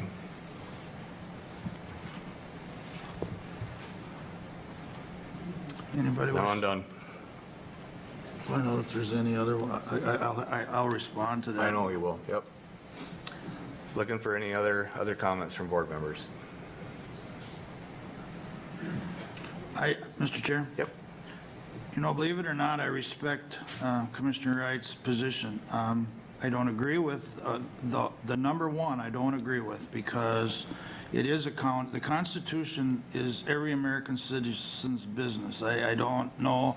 I don't want to rank them either. I don't want to say which is more important. And there's enough in the Constitution to show the difference between federal rights and state rights. But I also joined the military and took an oath to support your right or anyone else's right on this board to have the feeling they have. But I guess my friendly argument back is that it is a county matter. We took an oath. It's not partisan. There's a lot of partisan things. Obviously, the things that are being thrown around in St. Paul are partisan, and they're so dumb, I don't even know if you could claim it to be in a partisan. I mean, to say you can't have your gun and your bullets in the same place, even if you got to conceal and carry, what's the point? I mean, if I want to get down into the little things, do I think people are going to run around and enforce these? I'm very confident in our administration here in McLeod County. I wouldn't say I'm worry-free, but I think we have a good sheriff's department right now, and I think we have a good board. But having said that, if I or someone else becomes a problem, there's so many laws on the books that you can get in to be a felon really, really fast. And that scares me. Again, out of everything you said, you have every right, and I'm not even going to disagree with, I'm not going to pick them apart except the very first one. I think the Constitution, other than the Bible and my family, just rules higher than anything else.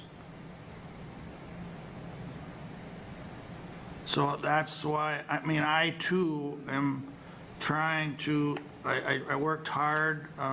It's not going to affect my relationships, but I worked hard with Ryan to try and find a resolution that would work. My personal feeling was I felt the first one covered the bases probably better than what we're doing now, but I know there's leverage. That's the partisan part of it, is there is leverage in the cities that would, or in St. Paul, that would like to see these resolutions made in 22 and 23 for trying to get some senators to turn their votes. I'm not going to run from that either. I just don't know what more I can say, and after saying that, I'm going to make the motion to approve the resolution as printed in the agenda, which is, what number do I have here? Got it. 23 CB 31. And we'll go from there. Mr. Chair, I'll second it. Okay. Okay, we have a motion by Kruger, a second by Nagel to consider adopting Resolution 23 CB 31. Is there any further discussion? Mr. Chair. Go ahead. I've remained silent so far, and I did that on purpose. I wanted to hear the debate that was taking place here this morning. I will say that I'm more on board with what Paul is stating. I'll say that I support the Constitution of the United States and the Constitution of Minnesota. I took an oath when I entered this office to do so, and that includes the Second Amendment. I support law enforcement and the fine job that, we do, here in McLeod County. I support our county attorney and the job that he does in McLeod County. I've been keeping notes of what people testified about today. And the reason I'm still not all in on this is because even some of the people who may be supporting, let's say, the gun rights issue, state that they still have issues with the language, whether it's the language of being a law-abiding citizen, the language of the self-defense, the language of whether this is a strong enough document to get behind. At the same time, I heard comments from those passionate, about their position, their families. So I'll say it again. I told you what I'm for. And if I vote for this, I want to be all in, okay? But as it's stated today in this resolution, I'm not all in because of what I stated to you. So a no for me is based on that. Another prime concern of mine is that should this even be before a county board? And when I ran for this office, I took it seriously that I ran nonpartisan. And I still have that belief. And maybe you'll say that this is nonpartisan, and that may be. But like I said, hearing from both sides and taking notes on both sides, that's why I'm not all in today, and I'll vote against the resolution wording as proposed today. Thank you, Mr. Chair. Thank you. Mr. Chair. Go ahead. thank you for everyone that commented today. My fellow commissioners have nice, eloquent speeches that they've had all laid out. I don't have that. So I'm not going to drag this on and make you listen to me. But again, thank you for your time. Thank you for coming. This is a decision that I know I took very seriously and really looked into it. Kathy, thank you. Your sons are friends of mine, and my wife has the same worries. So I'm sure my mom does too. So as we vote and go through this, thank you for being involved in a process that was civil, and thank you to the board members that allowed us to do this in a way that wasn't questioned nearly as, and rightfully so, wasn't questioned nearly as much as 10 years ago. So that was important to me. So again, no eloquent speech from me probably ever, but even today. So thank you. Mr. Chair. Any other comments? Yep. Thank you, Commissioner Nagel, for saying I had an eloquent speech. I didn't think it was, but I'm a little drawn. I think it's our duty to, I have to again question, I will question Commissioner Smalls. I don't feel, and I wish somebody would, I do not feel the partisan issue in supporting the Constitution. I just don't feel it. I respect it's your right to feel the way you do. I wish somebody would point out to me how this is partisan. Mr. Chair? Yep. Yeah, and Commissioner Kruger, I think I kind of tried to state that, my oath was nonpartisan. I think we know that there's this before us probably is nonpartisan too, without people, standing up for one or the other. So I thought I kind of tried to explain that it should be nonpartisan, and maybe it is, and I'm good with that. And that's why I wanted to make my comments on that. I don't feel any partner. If I did, I mean, the Constitution didn't have partisanship in it. It was against the King and the British. Partisanship didn't come till many, many years later. So, I mean, I'm kind of reaching for straws because my goal was to get a 5-0 vote. Otherwise, I didn't see the point in digging this back up again, to be quite frank with you. I mean, in fact, there's a number of people that had to coax me along to do that because we have one in place. Again, the partisan part of it is to try to get a resolution to St. Paul that says I believe 74 counties have done this. And I didn't look at all of them, but the number of them that I looked at were 5-0 votes. And the message isn't specific to, for me, the message isn't specific to the Second Amendment, and I said that earlier. It's a message that we want to abide and insist to abide by the Constitution. So that's my last plea to, and that's where I'm at. I feel like I've let people down because I really tried to, I don't want to put words in people's mouth, but I am a partisan person. Everybody in this audience probably knows that, but I try to keep that apart from my commissioner duties as well. But I strongly been down the road of probably not being the best Christian or even being the best citizen, and I worked my butt off to change that because I know what the value of both are, besides my family, which should have led off with that. But I guess that's the end of what I have to say. Mr. Chair, call the question. All right. As we go through this, we have a motion to accept by Kruger, a second by Nagel, to consider adopting Resolution 23 CB31, considering the Second Amendment and dedicated count. Mr. Chair, could we go to roll call? Yep, let's go to roll call. Commissioner Nagel? Aye.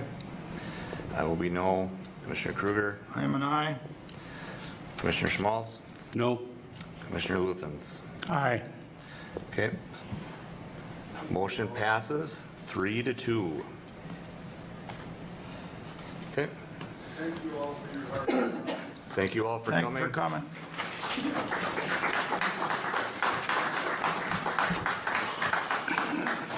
We do have just a few minutes left of our board meeting. If you want to stay or if you want to go, it's completely up to you. We do have public forum after this. We will probably control a dialogue the same way that we already have prior. So Before everyone leaves, excuse me, Mr. Chair, I wasn't lying. If you can't fall asleep nights, and I don't even ask you to read it all, but if you see it at a garage sale or in a bookstore, grab the Federalist Papers. It's nonpartisan, but grab the Federalist Papers and see how far we have wandered from what our forefathers did, how they had the brains and the insight to do right what they did. It boggles me every time. I don't know how they knew what was going to happen in 2023 way back then. Thank you. thank you. Mr. Chair, I'll continue. Administration, go ahead. Item F, notification of joint ditch 01 Renville, McLeod, Meeker, informal meeting at 2:30 PM on Tuesday, March 28, 2023.